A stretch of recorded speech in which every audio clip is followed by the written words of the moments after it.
Hello students, welcome to online classes of MICS Education. সরকারি চাকরির প্রস্তুতির জন্য অন্যতম সেরা প্রতিষ্ঠান। এখানে আপনারা WBCS, railway, PSC, SSC, school service commission, defence এবং অন্যান্য যে কোনো ধরনের রাজ্য সরকারের এবং কেন্দ্রীয় সরকারের চাকরির জন্য প্রস্তুতি নিতে পারেন ইংরেজি এবং বাংলা উভয় মাধ্যমেই। অভিজ্ঞ শিক্ষকের দ্বারা প্রশিক্ষণ দেওয়া হয়।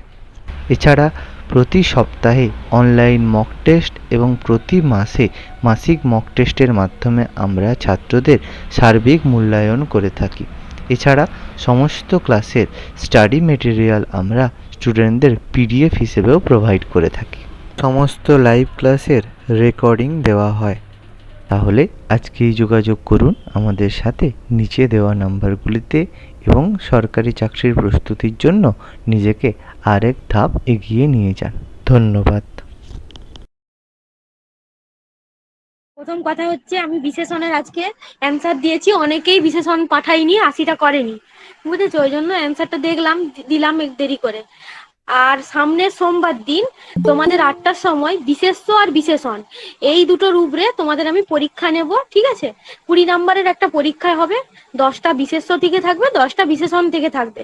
তোমরা ভালো করে সোমবারের আগে বিশেষ্য এবং বিশেষণটা ভালো করে পড়ে নিবে। 8টার সময় হবে রাত্রিবেলায়, এমসিকিউ টাইপের কোশ্চেন। তো আমি দিয়ে দেবো 8টার সময় কোশ্চেন, আর হচ্ছে তোমরা করে 30 মিনিট মতো লাগবে। 20টা কোশ্চেন করতে কত সময় লাগবে? 30 মিনিট লাগবে। আমি 8:30 দিকে বা 8:35 দিকে আমি তোমাদেরকে অ্যান্সার দিয়ে দেবো।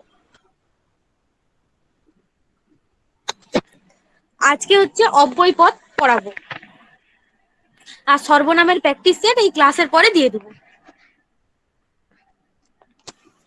ভালো করে শোনা হয়নি। সকালে না রাত্রে 8টার সময়? রাত্রেবেলায়, সন্ধ্যেবেলায় 8টার সময় আমি তোমাদেরকে কোশ্চেন দেবো। সোমবার দিন হবে ওটা, হ্যাঁ? বিশেষ্য এবং বিশেষণ এই দুটোর উপরে, এই দুটো আগে পড়ানো হয়ে গেছে, এই দুটোর উপরে একটা 20 নম্বরের টেস্ট নেব। 10টা বিশেষ্য থেকে থাকবে, এমসিকিউ অপশন দেওয়া থাকবে, আর বিশেষণ থেকে 10টা থাকবে। দেখো আজকে পড়াচ্ছি হচ্ছে অব্যয় পদ। তোমরা খাতায় সবাই হেডিং দাও অব্যয় বলে। প্রথমে বলি অব্যয়। দেখো ভালো করে লক্ষ্য করে, অব্যয় বৈজ্যফলা অন্ত্যেষ্টয়। এই যে বয় শব্দটা, এর কথার অর্থ হচ্ছে কি? ব্যয়। আমরা একে ইংরেজিতে বলি ব্যয়, তাহলে এই বাংলায় বলি ব্যয়। এর কথার অর্থ হচ্ছে খরচ। কিন্তু আমরা এর যখন পরিবর্তন করছি বাংলাতে, তখন এর অর্থ পরিবর্তন ঘটছে, সেই জন্য এই ব্যয় কথার অর্থ হিসাবে আমরা পরিবর্তনটাকে ধরছি। তাহলে আজকে দেখো লিখো অব্যয় বলে।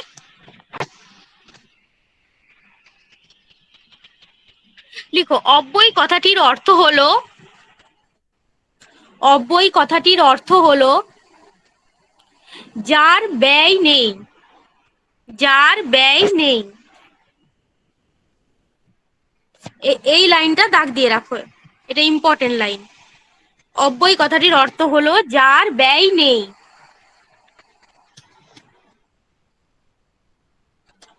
তারপরে নিচে লিখো, স্টার দিয়ে লিখে রাখো এটা, যে ব্যয় বলতে আমরা, ব্যয় বলতে আমরা সাধারণত বুঝি খরচ। বলে না যে সংসারে কত ব্যয় হচ্ছে, ব্যয় মানে কি? কত খরচ হচ্ছে। তাহলে ব্যয় বলতে আমরা সাধারণত বুঝি খরচ। তারপরে স্টার দিয়ে নিচে লিখো কিন্তু, কিন্তু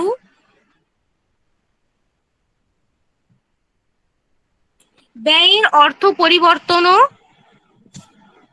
কিন্তু লিখো কিন্তু ব্যয়ের অর্থ পরিবর্তনও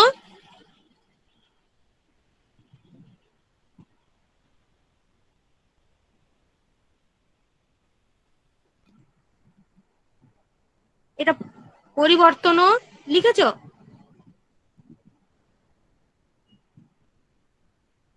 এখানে লিখো, এখানে লিখা নেই, এটা লিখে নাও। করতে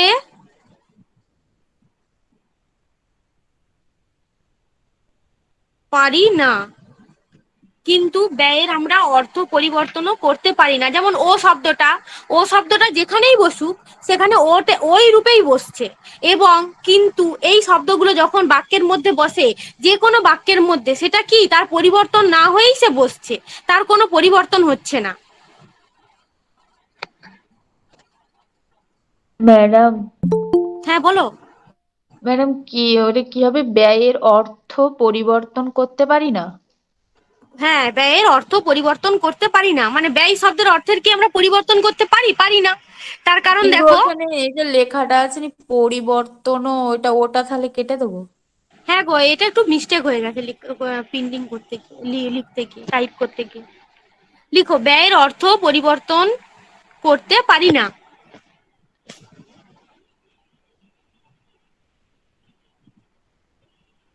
এখানে মনে রাখার জন্য লিখে রাখো একটা কথা ব্যাকেট দিয়ে। ওটা তো আমি বলছি, মুখে বলছি, তোমরা লিখে নাও। করতে পারি নার পরে ব্যাকেট দিয়ে লিখে রাখো। লিখো এবং, এবং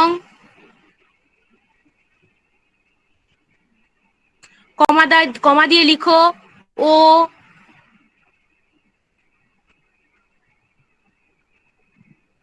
কমা দিয়ে লিখো কিন্তু,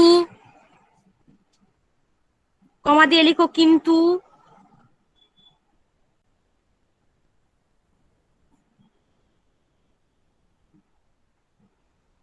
লিখেছো? কমা দিয়ে লিখো আর, আর ও আর, কমা দিয়ে লিখো আর ও আর। ম্যাম আরেকবার বলুন ওটা। আবার বলছি, দেখো, ব্যাকেটে এই যে ব্যয়ের অর্থ পরিবর্তন করতে পারি না লিখেছো তো, দিয়ে তারপরে ব্যাকেট দিয়ে লিখো এবং, ব্যাকেটের ভিতরে হবে এবং, মানে এইটার মানে কি সেটা বলে দিচ্ছি। এবং কমা দিয়ে লিখো ও, আবার কমা দিয়ে লিখো কিন্তু,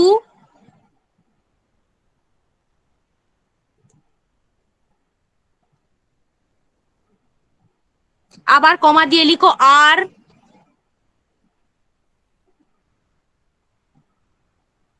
আবার কমা দিয়ে লিখো আর, দিয়ে লিখো ইত্যাদি, ইত্যাদি,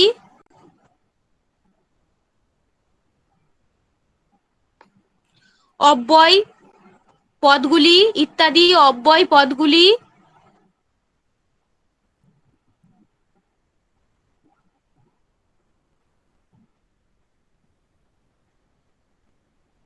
কোনো অবস্থাতেই পরিবর্তন হয় না। ইত্যাদি অব্যয় পদগুলি কোনো অবস্থাতেই পরিবর্তন হয় না। ব্যাকেটেরটা আরেকবার বলছি, হ্যাঁ। ব্যাকেটে লিখতে হবে এবং, কমা দিয়ে ও, কমা দিয়ে কিন্তু, কমা দিয়ে আর, ইত্যাদি অব্যয় পদগুলি কোনো অবস্থাতেই পরিবর্তন হয় না, দিয়ে ব্যাকেট শেষ। ব্যাকেট শেষ করো, দিয়ে নিচে স্টার দিয়ে লিখে রাখো, দিয়ে নিচে এই কথাটা লিখো, সুতরাং, সুতরাং, সুতরাং অব্যয় কথাটিকে আমরা, সুতরাং অব্যয় কথাটিকে আমরা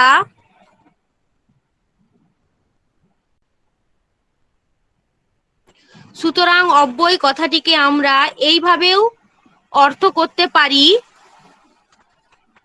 এইভাবেও অর্থ করতে পারি, দিয়ে এখানে একটা হাইপেন দাও, যার পরিবর্তন হয় না। এই পারি বলে একটা হাইপেন দিবে ছোট, দিয়ে লিখবে যার পরিবর্তন হয় না। এটা সিঙ্গেল ইনভার্টেড কমার মধ্যে বা ডবল ইনভার্টেড কমার মধ্যেও রাখতে পারো, দিয়ে এটা তলাতে দাগ দিয়ে রাখো, যার পরিবর্তন হয় না। আরেকবার বলছি, হ্যাঁ দেখো, সুতরাং প্রথম দিকে বলছি, হ্যাঁ, নিচে স্টার দিয়ে লিখবে, সুতরাং অব্যয় কথাটিকে আমরা, সুতরাং অব্যয় কথাটিকে আমরা এইভাবেও অর্থ করতে পারি, দিয়ে একটা হাইফেন দিবে, দিয়ে লিখবে যার পরিবর্তন হয় না। ওই যে যার পরিবর্তন হয় না, এইটা ইনভার্টেড কমার মধ্যে রাখবে আর তলাতে দাগ দিয়ে রাখবে।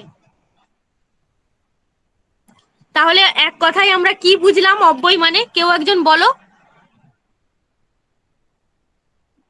যার কোনো ব্যয় নেই এবং যা যার কোনো পরিবর্তন হয় না। করতে পারে হয় না। হ্যাঁ।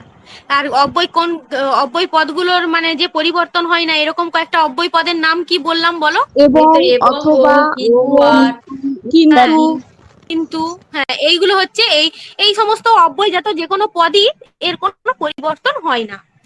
এরপরে আমরা উপর নিচে চলে আসছি। এতদূর পর্যন্ত সবাই বুঝতে পেরেছো তো? আর লিখেছো সবাই? হ্যাঁ ম্যাম। হ্যাঁ ম্যাম। এরপরে সংজ্ঞা। দেখো সংজ্ঞা প্রকারভেদ এবার পড়বো বিস্তারিত ভাবে। লিখো সংজ্ঞা বলে।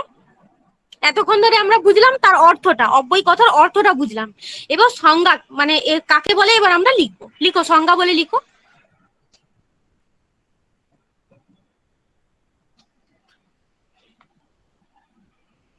লিখেছো? এবার লিখো। যে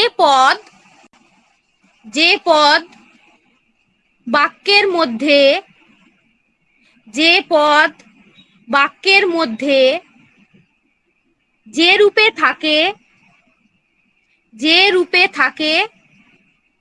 দিয়ে কমা দাও। যে পদ বাক্যের মধ্যে যে রূপে থাকে দিয়ে কমা দাও, দিয়ে কমা দিয়ে লিখো বাক্যের বাইরে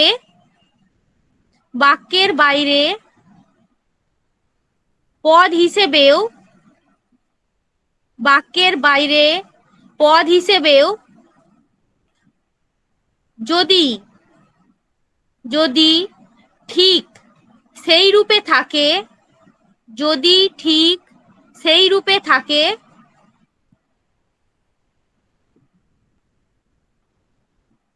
এবং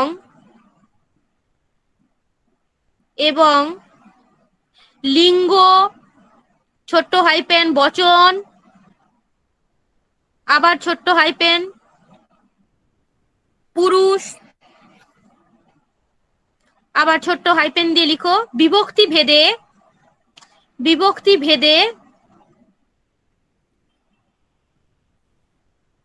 যার কোনো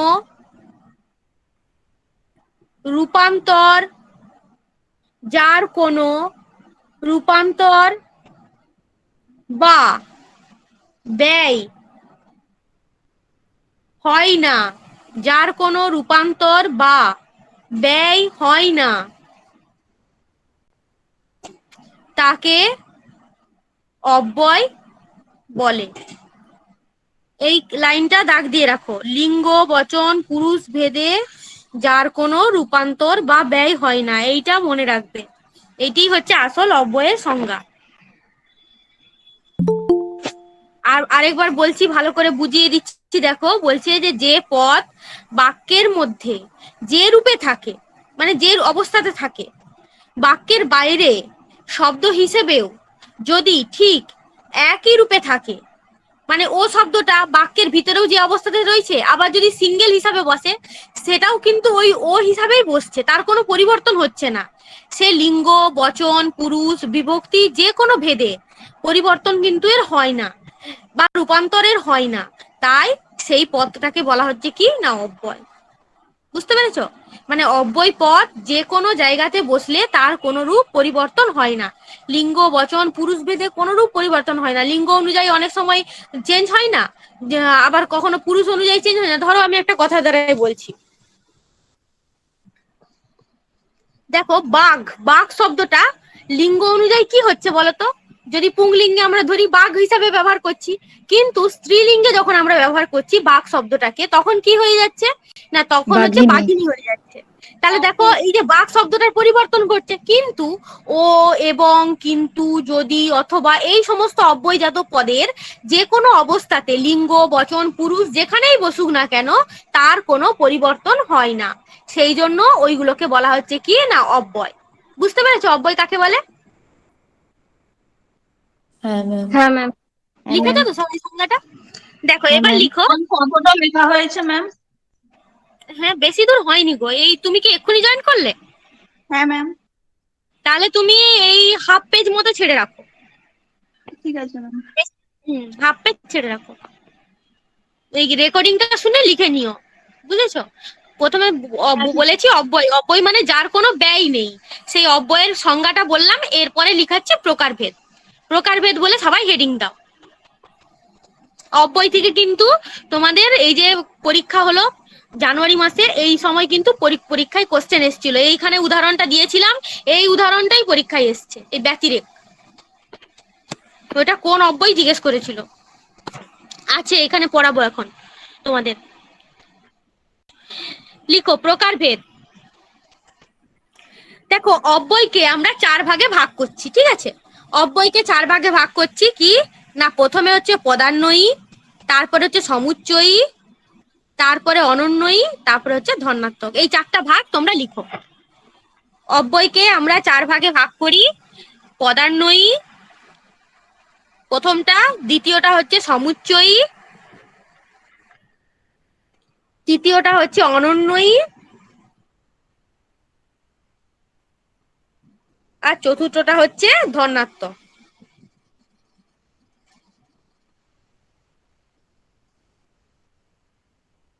তোমাদের পরীক্ষায় এই যে গত প্রাইমারিতে এই পদান্বয়ী থেকে কোশ্চেন ছিল, ঠিক আছে? পদান্বয়ী থেকে কোশ্চেন ছিল।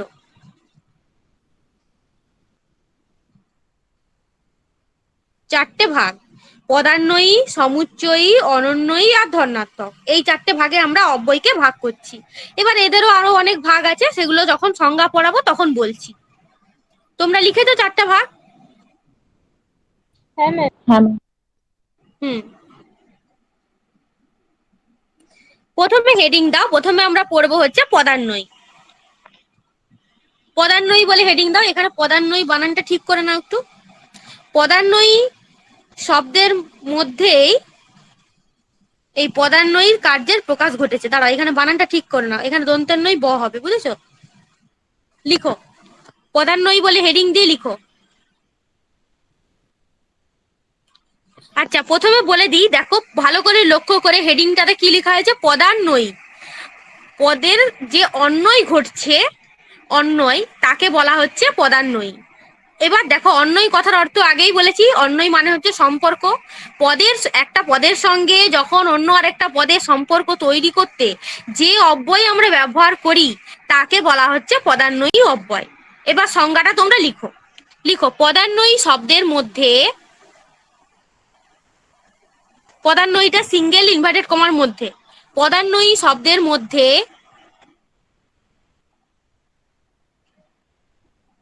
এর কার্যের প্রকাশ, এর মানে পদান্বয়ী অব্যয়ের কার্যের প্রকাশ, এর মানে হচ্ছে পদান্বয়ী অব্যয়ের কার্যের প্রকাশ।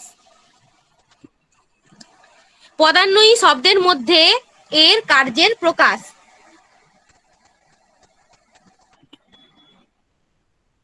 এরপরে সংজ্ঞাটা লিখো। বাক্যের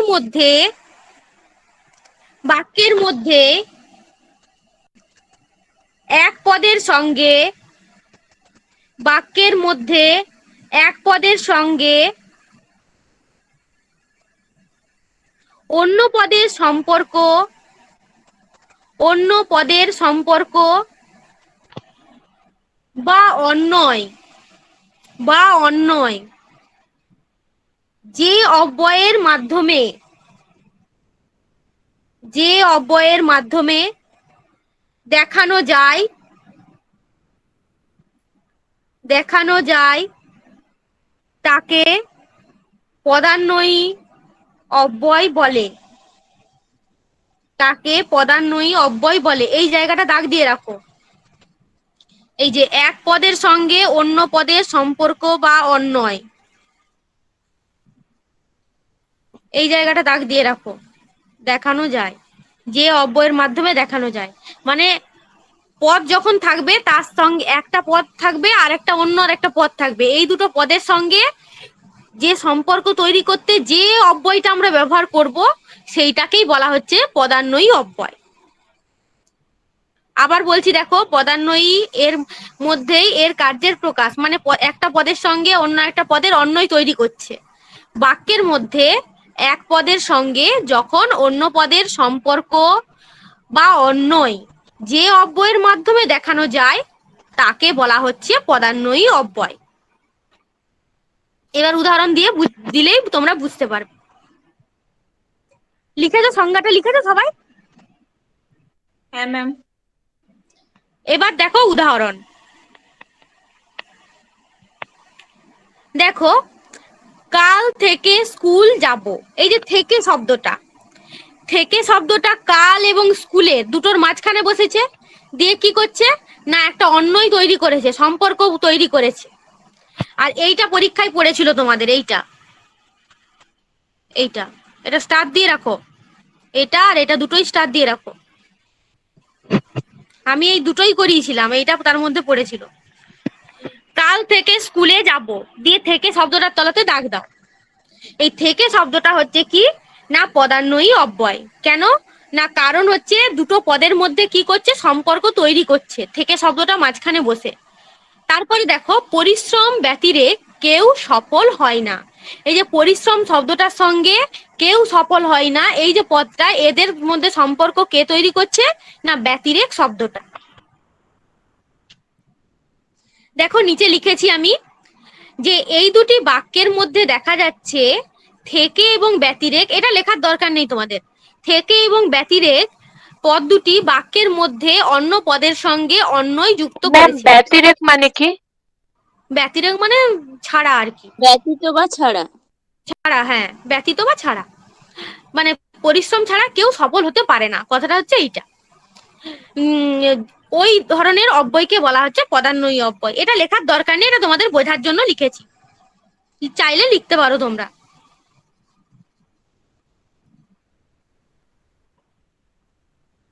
চাইলে তোমরা লিখতে পারো,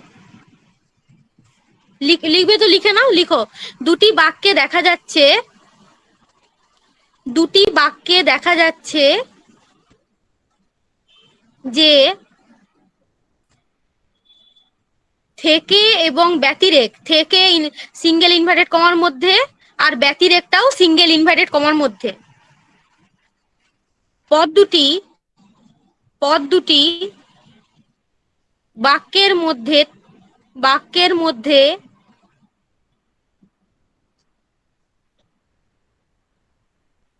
বাক্যের মধ্যে অন্যান্য পদের সঙ্গে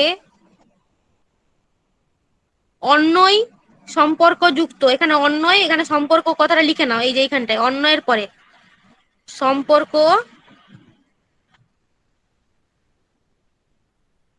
অন্যই সম্পর্কযুক্ত। তাই তাই ওই ধরনের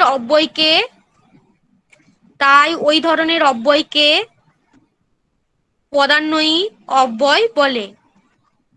আরো একবার বলছি, দেখো, দুটি বাক্যে দেখা যাচ্ছে যে থেকে এবং ব্যতিরেক, এই থেকে আর ব্যতিরেক সিঙ্গেল ইনভার্টেড কমার মধ্যে, পদ দুটি বাক্যের মধ্যে অন্যান্য পদের সঙ্গে অন্যই সম্পর্ক যুক্ত। তাই ওই ধরনের অব্যয়কে পদান্বয়ী অব্যয় বলে। তাই ওই ধরনের অব্যয়কে পদান্বয়ী অব্যয় বলে।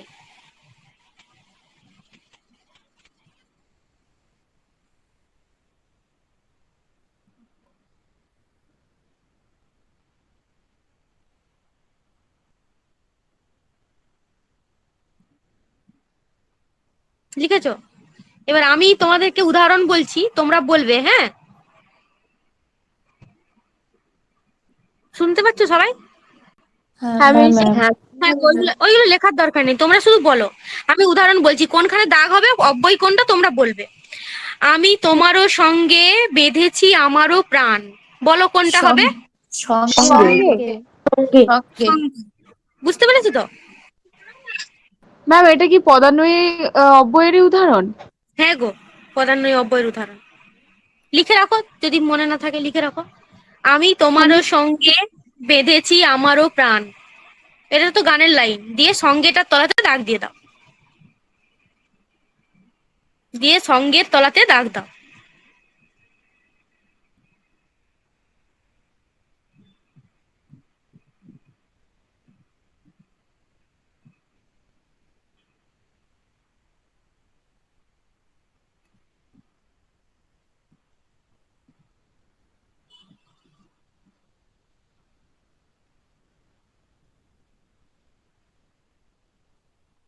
দিয়ে নিচে প্যারা করে লিখো। একটা কথা বলছি, এটা এখানে লেখা নেই, তোমরা লিখে রাখো। এটা লেখা হলে বলো, তারপরে বলছি। হয়ে গেছে ম্যাম। আমি তোমারও সঙ্গে বেঁধেছি আমারও প্রাণ, দিয়ে সঙ্গের তলাতে দাগ, দিয়ে নিচে প্যারা করে লিখে রাখো।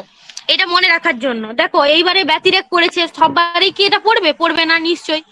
তাহলে দেখো আমরা প্রথমে লক্ষ্য করে দেখব যে এমন অব্যয় পদ যেটা বাক্যের মধ্যে দুটো পদের সম্পর্ক তৈরি করছে তার মাঝখানে বসে, তখন সেটাকে আমরা কি করব না পদান্বয় হিসাবে ধরবো।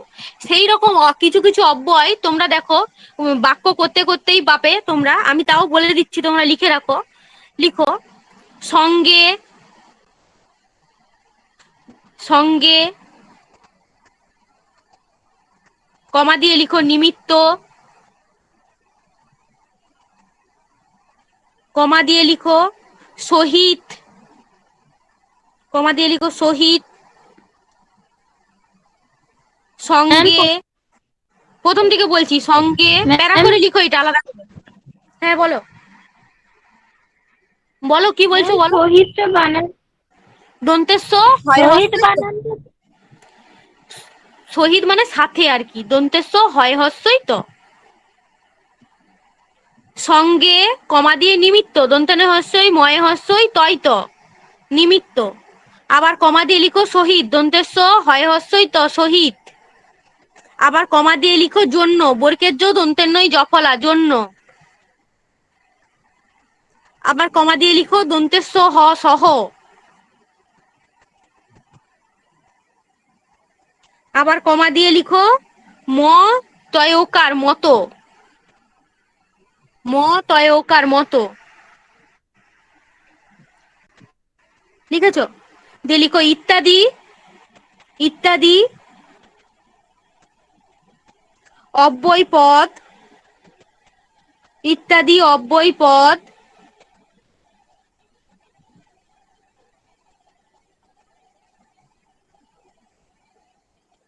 ইত্যাদি অব্যয় পদ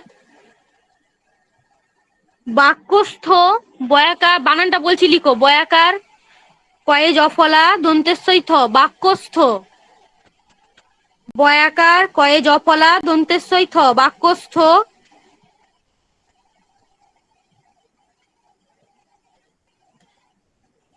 বিভিন্ন পদের মধ্যে, বিভিন্ন পদের মধ্যে অন্যয় বা, অন্যয় বা সম্পর্ক, অন্যয় বা সম্পর্ক স্থাপন করলে, স্থাপন করলে, সম্পর্ক স্থাপন করতে হবে, বুঝেছো?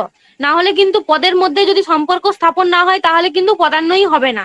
ওই জন্য বললাম কি না বাক্যস্থ বিভিন্ন পদের মধ্যে অন্যয় বা সম্পর্ক স্থাপন করলে,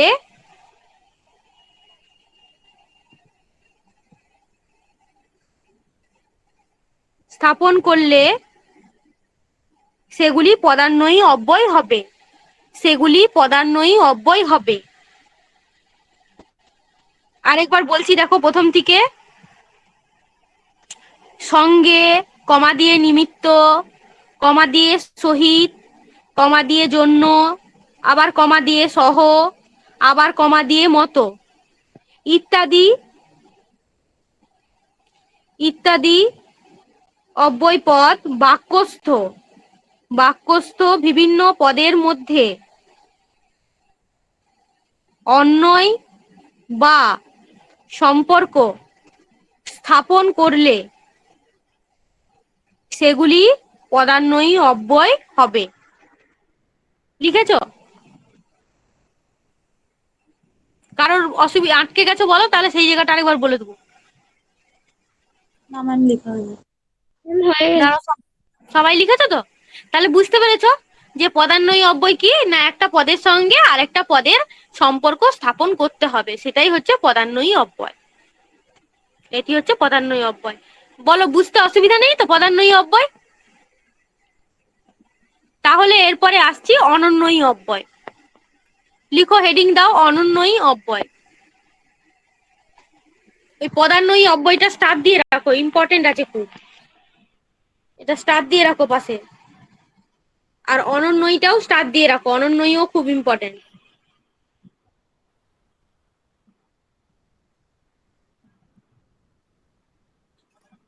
লিখো অনন্যই, বানানটা ভালো করে দেখো, অনন্যই বানানটা।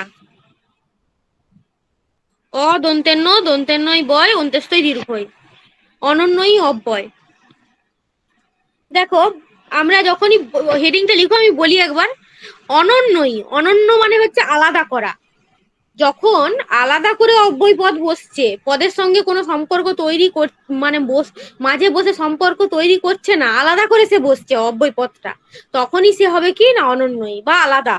অনন্যই কথার অর্থ হচ্ছে আলাদা। লিখো তাহলে সংজ্ঞাটা লিখো।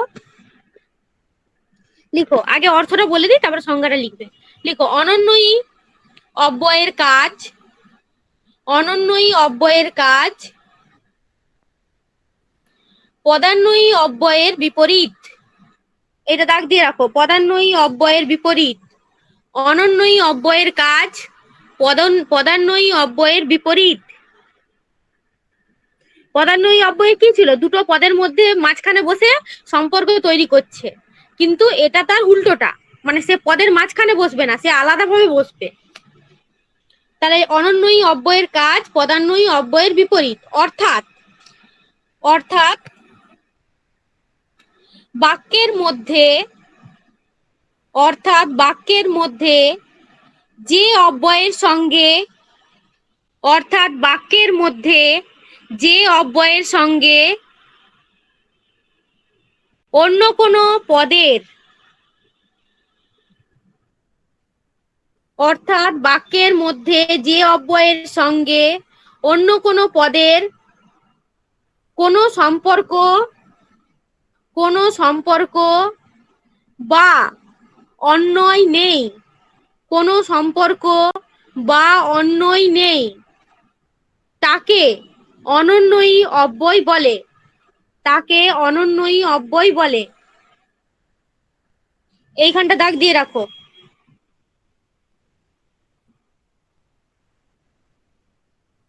এই পর্যন্ত দাগ দিয়ে রাখো, তাহলে মনে থাকবে। আবার বলে দিচ্ছি দেখো, অনন্যয়ী অব্যয়ের কাজ হচ্ছে কি না পদান্বয়ী অব্যয়ের বিপরীত। বুঝে নাও, মানে পদান্বয়ী অব্যয় কি হচ্ছে না দুটো পদের মাঝখানে বসছে, দিয়ে সম্পর্ক তৈরি করছে। অনন্যয়ী অব্যয়ের ক্ষেত্রে কি হচ্ছে না অনন্য কথার অর্থ হচ্ছে আলাদা, সেই জন্য সে আলাদাভাবে বসছে। দিয়ে তারপরে কি সংজ্ঞাতে বলা হয়েছে যে বাক্যের মধ্যে যে অব্যয়ের সঙ্গে অন্য কোনো পদের কোনো সম্পর্ক বা অন্যই নেই, সে আলাদাভাবে বসছে, তাই সম্পর্ক বা অন্যই নেই তার মধ্যে, তাকে বলা হচ্ছে অনন্যয়ী অব্যয়। এখানে উদাহরণটা লিখো, সাব্বাস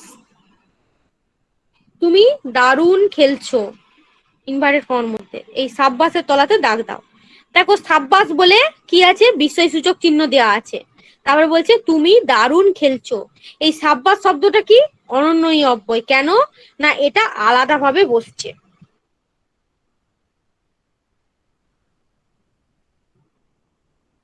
বুঝেছো? এটা অনন্যয়ী অব্যয় কারণ এটা আলাদাভাবে বসছে।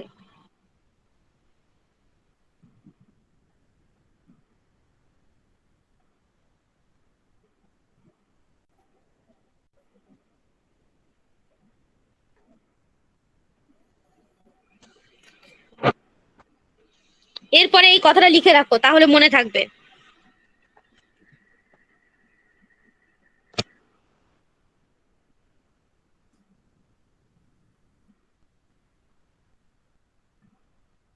লিখো, এই বাক্যে অব্যয় হলো সাব্বাস,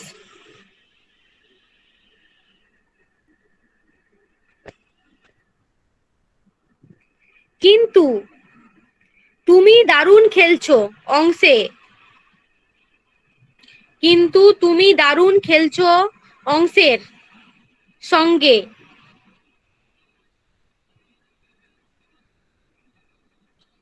সাব্বাস যেন শুধু লেগে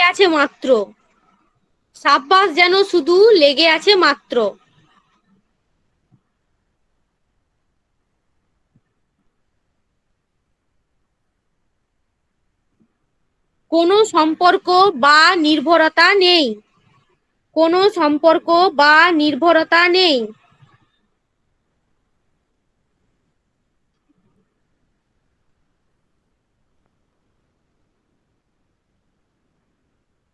এগুলো বানানটা ঠিক করে নাও তো, তালবেশ হবে এটা। কোনো এর মিস হয়ে গেছে একটু। কোনো সম্পর্ক বা নির্ভরতা নেই। এই ধরনের অব্যয়কে অনন্যয়ী অব্যয় বলে।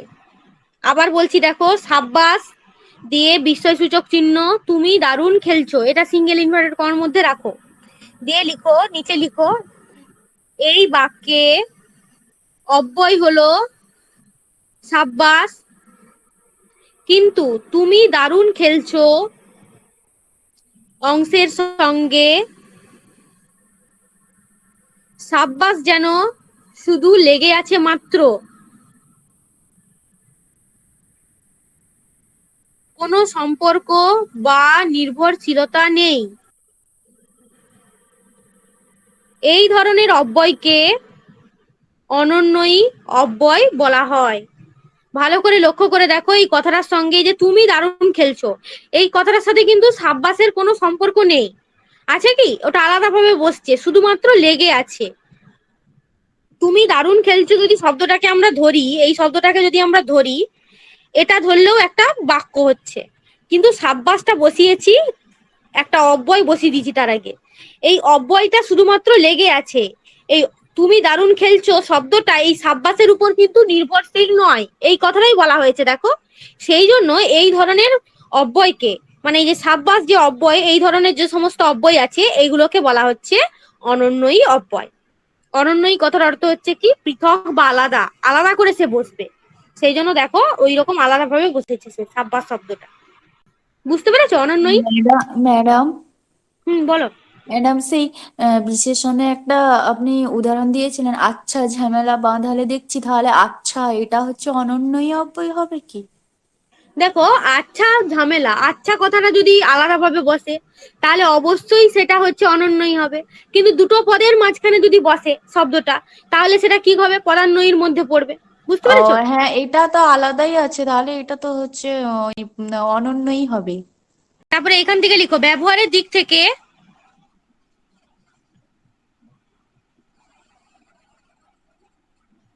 ব্যবহারের দিক থেকে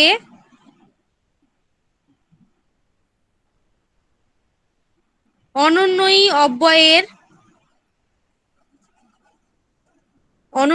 অব্যয়ের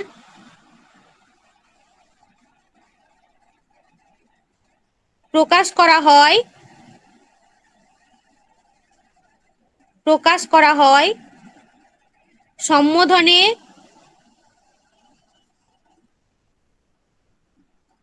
প্রশ্নবোধে, কমা দিয়ে দিয়ে লিখো, ভাব প্রকাশে এবং অলংকার হিসেবে।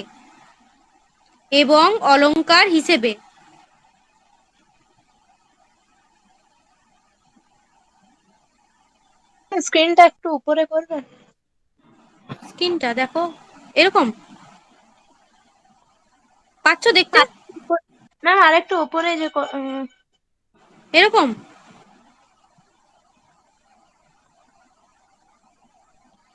হ্যাঁ ম্যাম ঠিক আছে। ঠিক আছে কিনা বলো। দিয়ে এই সম্বোধনের তলাতে দাগ দাও প্রশ্নবোধে, ভাব প্রকাশে এবং বাক্যের অলংকার হিসাবে, এটা দাগ দাও। মানে এইগুলোর আমরা প্রকাশ করব এবার সম্বোধনে, প্রশ্নবোধে, ভাব প্রকাশে এবং অলংকার হিসাবে।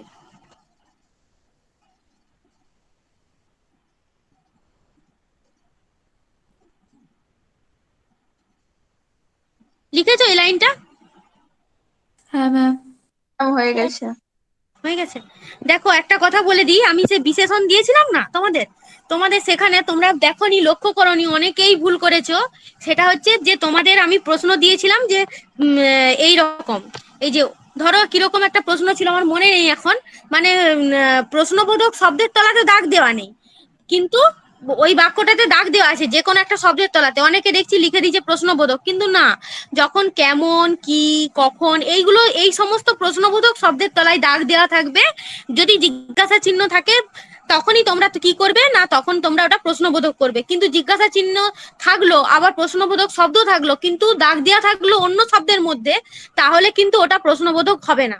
সেই রকম এখানে দেখো, ভালো করে লক্ষ্য করে উদাহরণটা লিখো তোমরা, তাহলে বুঝতে পারবে। ম্যাম হচ্ছে যে এরকম ছিল একটা প্রশ্ন, রোদে রোদে ঘুরছো কেন, জিজ্ঞাসা হ্যাঁ, চিহ্ন ছিল। তো রোদে কোথায় দাগ রোদের দেওয়া আছে? তলায়, রোদে রোদের তলায়। হ্যাঁ, কিন্তু ওটা অনেকে দেখছি প্রশ্নবোধক করে দিয়েছো। ম্যাম ওটা কি আচ্ছা, হবে? তোমরা তোমরা কেন অ্যানসার গুলো থাকলে ওটা প্রশ্নবোধক হতো? না গো, তোমাদেরকে ব্যাপারটা বুঝাতে পারছি না। আচ্ছা, ক্লাসটা হয়ে যাক তারপরে বলছি, কারণ বিশেষণ টাই পরে আমি ওটা আলোচনা করছি। রোদে রোদে ঘুরছো কেন, রোদে রোদে শব্দটা কি বলতো? দুটো শব্দ একসাথে ব্যবহার করছি, তাহলে এটা শব্দ দ্বৈতাশ্রয়ী বিশেষণ। যদি কেন তলাতে দাগ দেওয়া থাকতো তাহলে কি করতে, নাও হচ্ছে প্রশ্নবোধক করতে। কিন্তু যেহেতু এখানে রোদে রোদের তলাতে দাগ দেওয়া আছে, তাই এটা হচ্ছে কি না শব্দ দ্বৈতাশ্রয়ী। এটা ভুল, অনেকে ভুল করেছে, আমি দেখেছি, আরো অনেকগুলো ছিল এরকম। ঠিক আছে, এরপরে দেখো উদাহরণ লিখো। এই অনন্যই অব্যয়ের যে আমরা প্রকাশ করছি সম্বোধনে, প্রশ্নবোধে, ভাব প্রকাশে এবং বাক্যের অলংকার হিসাবে, এর এবার উদাহরণগুলো আমরা লিখাচ্ছি। তোমরা উদাহরণগুলো লিখো। প্রথমে লিখো উদাহরণ বলে, দিয়ে লিখো সম্বোধনে।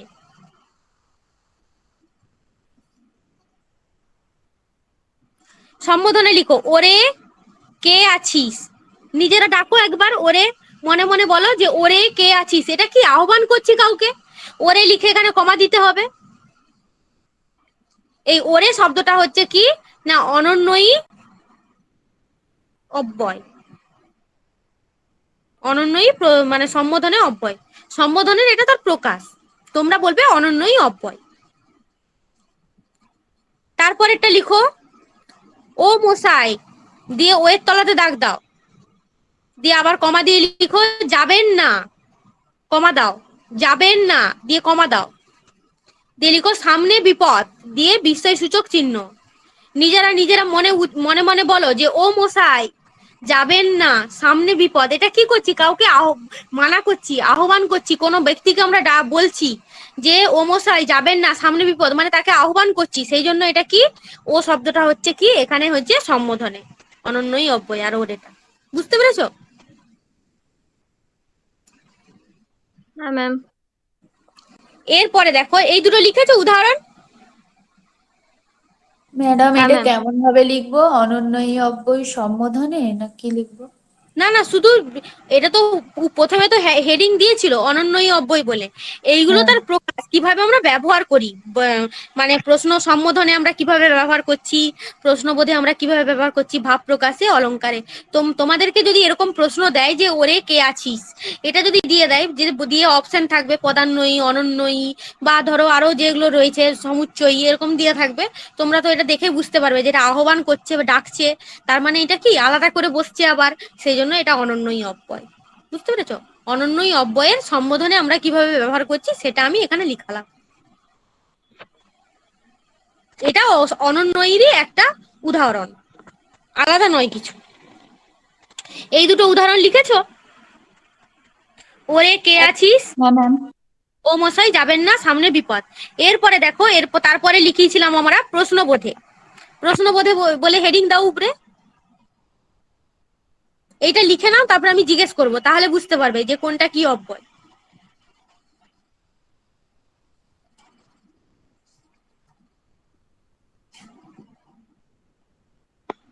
তারপরে লিখো প্রশ্নবোধে, দিয়ে উদাহরণটা লিখো। কাল ওদের বাড়ি বেড়াতে যাওয়া হলো না। কাল ওদের বাড়ি বেড়াতে যাওয়া হলো না, দিয়ে জিজ্ঞাসা চিহ্ন দিয়ে দাও।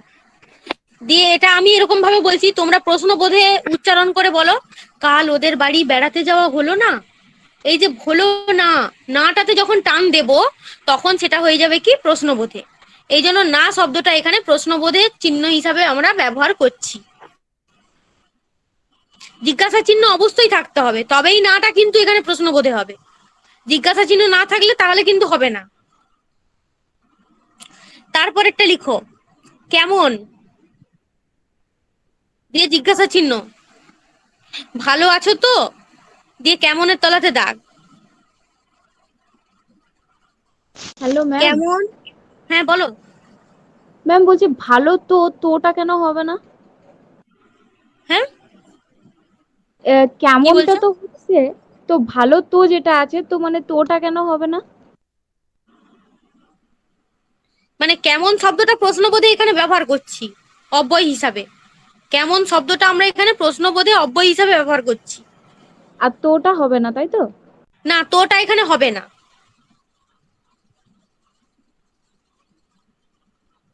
ম্যাডাম না, উপরের উদাহরণটা একটু উপরেরটা বুঝতে বুঝিয়ে দিন, পারোনি তো? বুঝতে হ্যাঁ, অনেক পারছি না। বুঝতে পারছি। দেখো, ভালো করে বুঝে নাও, যখন বাক্যের মধ্যে না শব্দটা যদি প্রশ্নবোধক চিহ্ন থাকে, তার মধ্যে না শব্দটা বসানো রইলো, আবার প্রশ্নবোধক চিহ্নও দেওয়া রইলো, তখন সেটা হবে প্রশ্নবোধে অনন্যয়ী অব্যয়। ঠিক আছে? যদি প্রশ্নবোধক চিহ্ন না থাকতো, যদি কোনো কবিতার লাইনে ব্যবহার করা হতো বা কোনো কথার লাইনে ব্যবহার করা হতো না শব্দটাকে, তখন সেটা হয়ে যেত বাক্যের অলংকার হিসাবে ব্যবহার করা হচ্ছে, সেটা পরে আছে, পড়াচ্ছি আমি। কিন্তু যদি জিজ্ঞাসা চিহ্নটা থাকে, না শব্দটা থাকে বাক্যের মধ্যে, যদি জিজ্ঞাসা চিহ্নটা থাকে, তাহলে অবশ্যই সেটা হবে কি না প্রশ্নবোধে অনন্যয়ী অব্যয়। ম্যাম, হ্যাঁ এখানে বলো। যদি জিজ্ঞাসা চিহ্ন না থাকতো তাহলে এই নাটা অব্যয় হতো না, তাই তো? কেন নাটাও তখন অব্যয় হতো, তখন সেটা বাক্যে অলংকার হিসাবে ব্যবহার করতাম। এটা আছে নিচে, এই যে পড়াবো এক্ষুনি, এই যে কত না দিন কত না রাত আমি অপেক্ষা করছি তোমার জন্য, এই যে না শব্দটা যে ব্যবহার করছি, দেখো ভালো করে, এখানে কি হয়েছে, এটা অব্যয় হিসাবে বাক্যের অলংকার হিসাবে আমরা ব্যবহার করছি। আমি কি বলছি, যদি প্রশ্নবোধক চিহ্ন থাকে, যদি থাকে, পাশে না হলে লিখে রাখো মনে রাখার জন্য, এখানে লিখে রাখো যে যদি প্রশ্নবোধক চিহ্ন থাকে, তাহলে না শব্দটা এখানে প্রশ্নবোধক অনন্যয়ী অব্যয় হবে। ব্যাকেটে লিখে রাখো, যদি প্রশ্নবোধক চিহ্ন থাকে, যদি প্রশ্নবোধক চিহ্ন থাকে, তাহলে না শব্দটা, নাটা সিঙ্গেল ইনভার্টেড কমার মধ্যে রাখবে, না শব্দটা প্রশ্নবোধে অনন্যয়ী অব্যয়, প্রশ্নবোধে অনন্যয়ী অব্যয় হিসাবে ব্যবহৃত হবে, হিসাবে ব্যবহৃত হবে। আবার বলছি দেখো, যদি প্রশ্ন, ব্যাকেটে লিখোটা, যদি প্রশ্নবোধক চিহ্ন থাকে, তবে না শব্দটা প্রশ্নবোধে অনন্যয়ী অব্যয় হিসাবে ব্যবহৃত হবে। ওই প্রশ্নবোধক চিহ্নটা থাকতে হবে, বুঝেছো? তাহলে এটা প্রশ্নবোধে অনন্যয়ী অব্যয় হিসাবে ব্যবহার করা হবে। আর যদি প্রশ্নবোধের চিহ্নটা না থাকে, যদি না থাকে, তাহলে বাক্যের অলংকার হিসাবে ব্যবহার হতে পারে। আবার কখনো আমি পড়াবো আজকেই পড়াবো, কখনো সেটা না শব্দটা এমনই একটা শব্দ যেটা কি করছে, আমাদেরকে কোনো কিছু থেকে বিচ্ছিন্ন করছে, মানে বিয়োজক করছে, ওটা বিয়োজক সমুচ্চয়ী অব্যয় হিসাবে ব্যবহার করা হবে। ওটা কি বলতো, বাক্য অনুযায়ী তোমাদেরকে অব্যয়টা নির্ণয় করতে হবে, যে বাক্যে কিভাবে বসছে, পদের মাঝখানে বসছে, না সে আলাদাভাবে বসছে, না বাক্যের অর্থকে কি করছে, সংকোচন করছে না প্রসারণ করছে। বাক্যটা যদি না আমরা ভালো করে বুঝতে পারি, তাহলে কিন্তু অব্যয় আমরা কখনোই নির্ণয় করতে পারবো না। সেজন্য বাক্যটাকে তোমরা, যে কোনো অব্যয় আমি দেবো প্র্যাকটিস করার সময়, তোমরা ভালোভাবে বাক্যটাকে বারবার পড়বে, পড়লেই বুঝতে পারবে যে এটা কি হচ্ছে, কি হিসাবে আমরা ব্যবহার করি, তারপরে তোমাদেরকে সম্পর্ক নির্ণয় করতে হবে। প্রশ্নবোধে আর দুটো উদাহরণ লিখেছো তোমরা?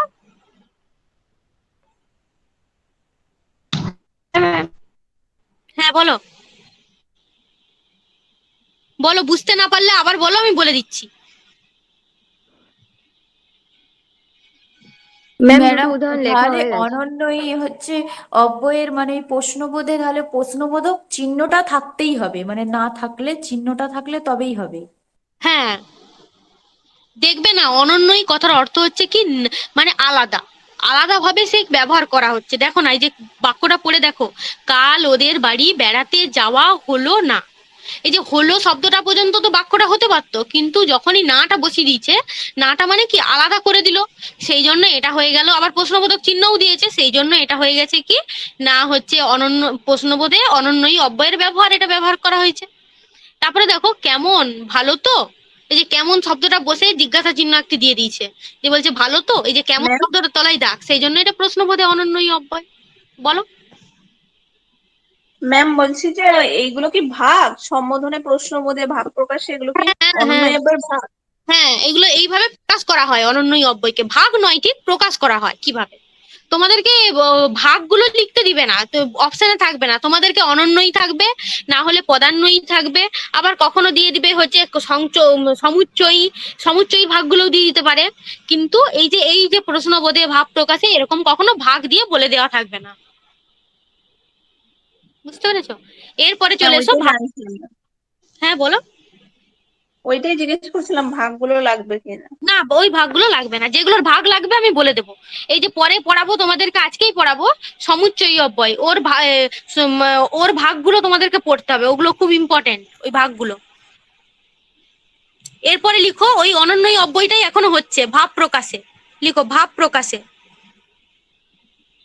ভাব মানে আমরা কি জানি, মনের ভাব, যেমন চমৎকার, আহা, সুন্দর, ছিচি, ওরে বাবা, এগুলো কি মানুষের এক একটা মনের ভাব প্রকাশ করি। কখন করি?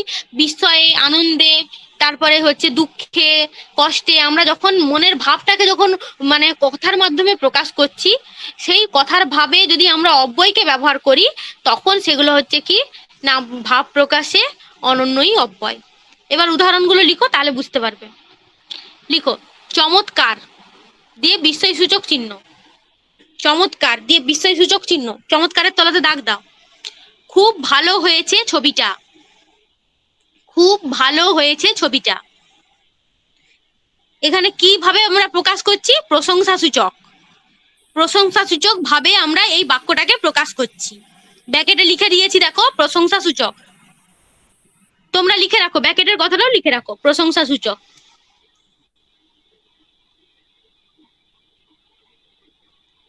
চমৎকার দিয়ে ওর তলাতে দাগ, বিস্ময়সূচক চিহ্ন, খুব ভালো হয়েছে ছবিটা। এইটা আমরা এই বাক্যটা কখন বলি? যখন আমরা কাউকে প্রশংসা করি, সেই জন্য ব্যাকেটে লিখতে হবে প্রশংসা সূচক।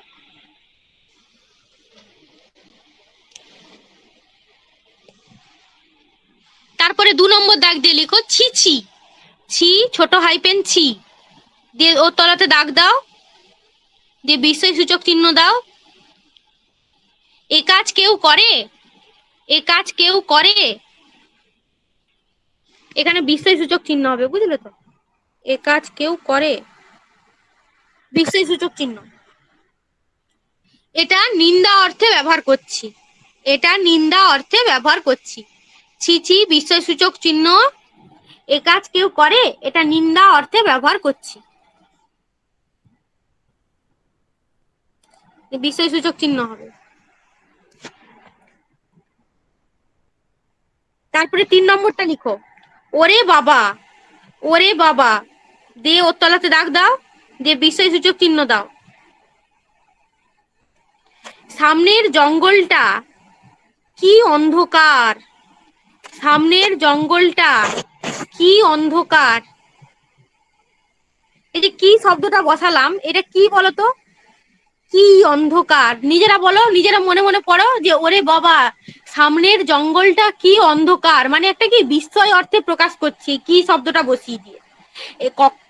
যদি এখানে জিজ্ঞাসা চিহ্ন থাকতো, সামনের জঙ্গলটা কি অন্ধকার, যদি এই ওরে বাবাটা না থাকতো, যদি এই ওরে বাবাটা না থাকতো, ধরো একটা কথার দ্বারাই বলছি, যদি না থাকতো এটা, যদি শুধু এই বাক্যটা থাকতো যে তাহলে সামনের প্রশ্ন জঙ্গলটা কি প্রশ্নবোধক হতো, অন্ধকার, দিয়ে এখানে প্রশ্ন চিহ্ন থাকতো, প্রশ্ন হ্যাঁ, প্রশ্নবোধে তাহলে কিন্তু এটা অনন্যই অব্যয়। প্রশ্নবোধক বাক্য হতো। বুঝতে পেরেছো?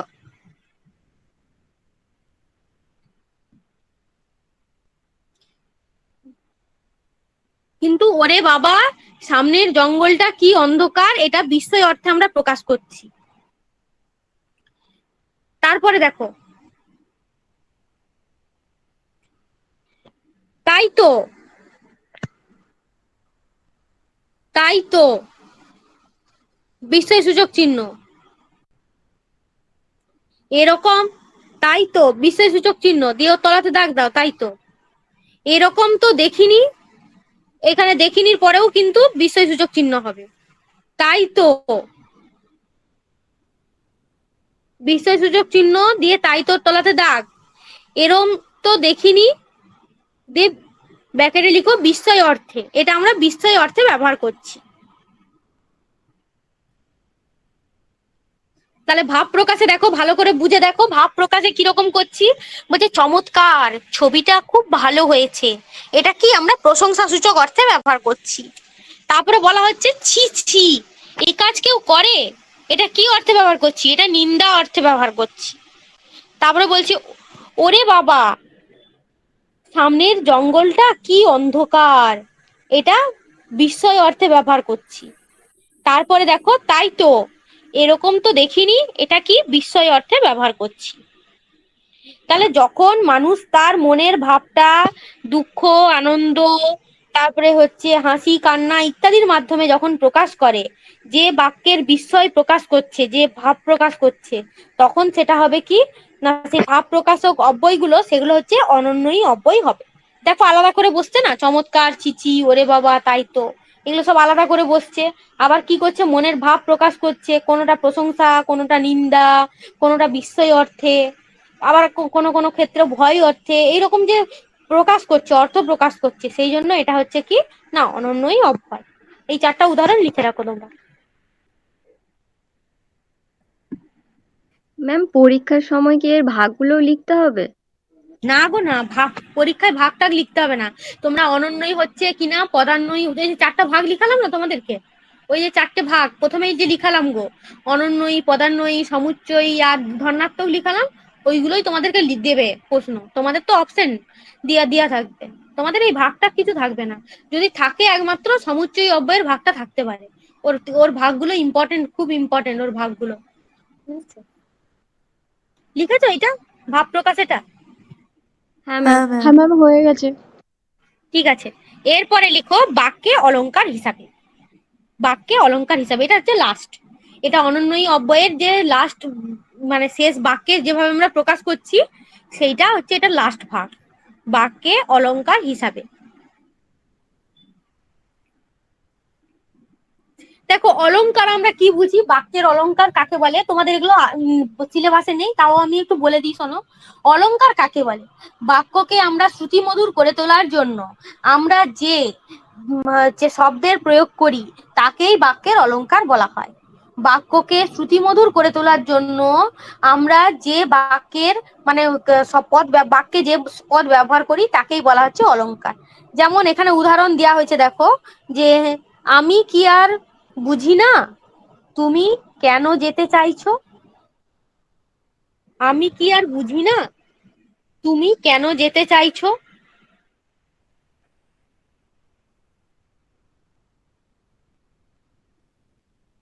এটা হচ্ছে বাক্যের অলংকার হিসাবে আমরা এখানে ব্যবহার করছি। দিয়ে আর শব্দটার তলাতে দাগ আছে।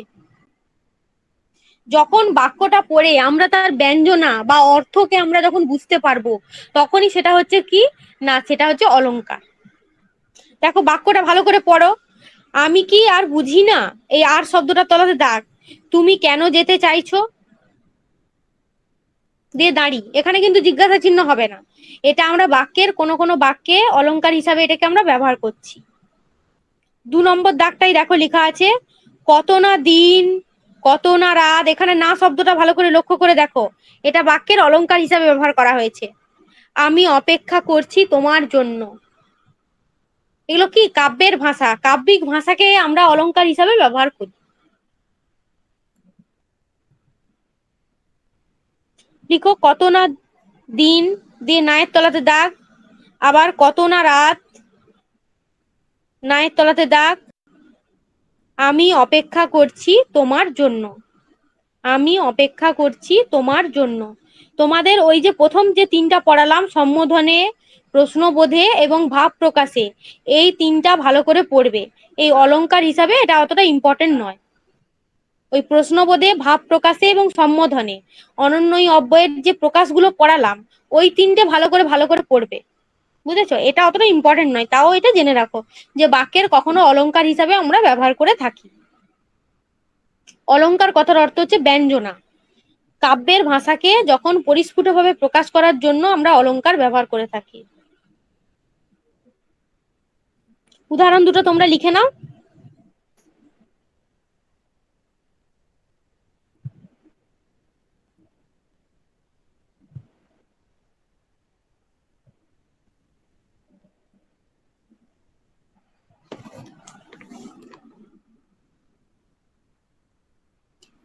লিখা হলে বলো, তারপরে আমি তাহলে অনন্যই অব্যয়ের কয়েকটা প্রশ্ন আমি জিজ্ঞেস করি। ম্যাম হয়ে গেছে। হয়ে গেছে আচ্ছা ম্যাম। বলো, ঠিক আছে বলো বলো। আহা, শাড়িটা কি চমৎকার মানিয়েছে তোমায়। দিয়ে বলো কোথায় দাগ হবে আর কি আহা মানে কি। আহা, আহা নিচে আহা দাগ হবে, ভাব ভাব প্রকাশে, প্রকাশে অনন্যই। ভাব প্রকাশে। হ্যাঁ, বুঝতে পেরেছো, ভাব প্রকাশে অনন্যই অব্যয়। ঠিক আছে।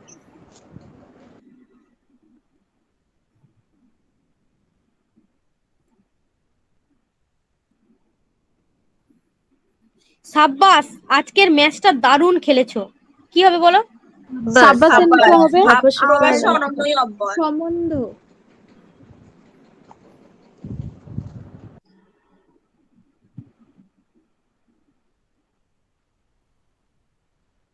বাহ, কি অপূর্ব জ্যোৎস্না। বাহ, তো এটা হচ্ছে হচ্ছে ভাব বাহা হবে, ভাব ভাব প্রকাশে। প্রকাশে। হ্যাঁ, ভাব প্রকাশ। ম্যাম সাব্বাসটাও ভাব প্রকাশ হবে তো? হ্যাঁ গো, হ্যাঁ সব। সাব্বাস তো ভাব প্রকাশে না।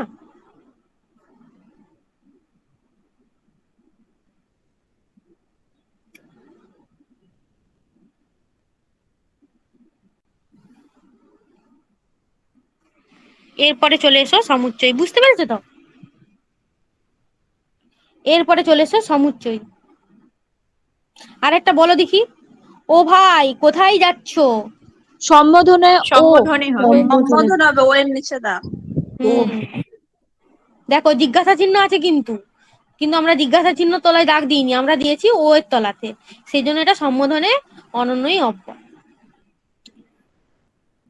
ম্যাম যখন পড়ছি এগুলো সব ভালো মনে থাকছে, এবার পরীক্ষার হলে একসাথে সবকিছু মনে রাখাই হচ্ছে ব্যাপার। না গো, এগুলো প্র্যাকটিস করতে হবে। দেখো প্র্যাকটিস যদি তোমরা বেশি করে করো, আমি যে পড়ালাম তারপরে প্র্যাকটিস সেট দিলাম করলে, ওইটুকুর মধ্যে সীমাবদ্ধ থাকলে হবে না।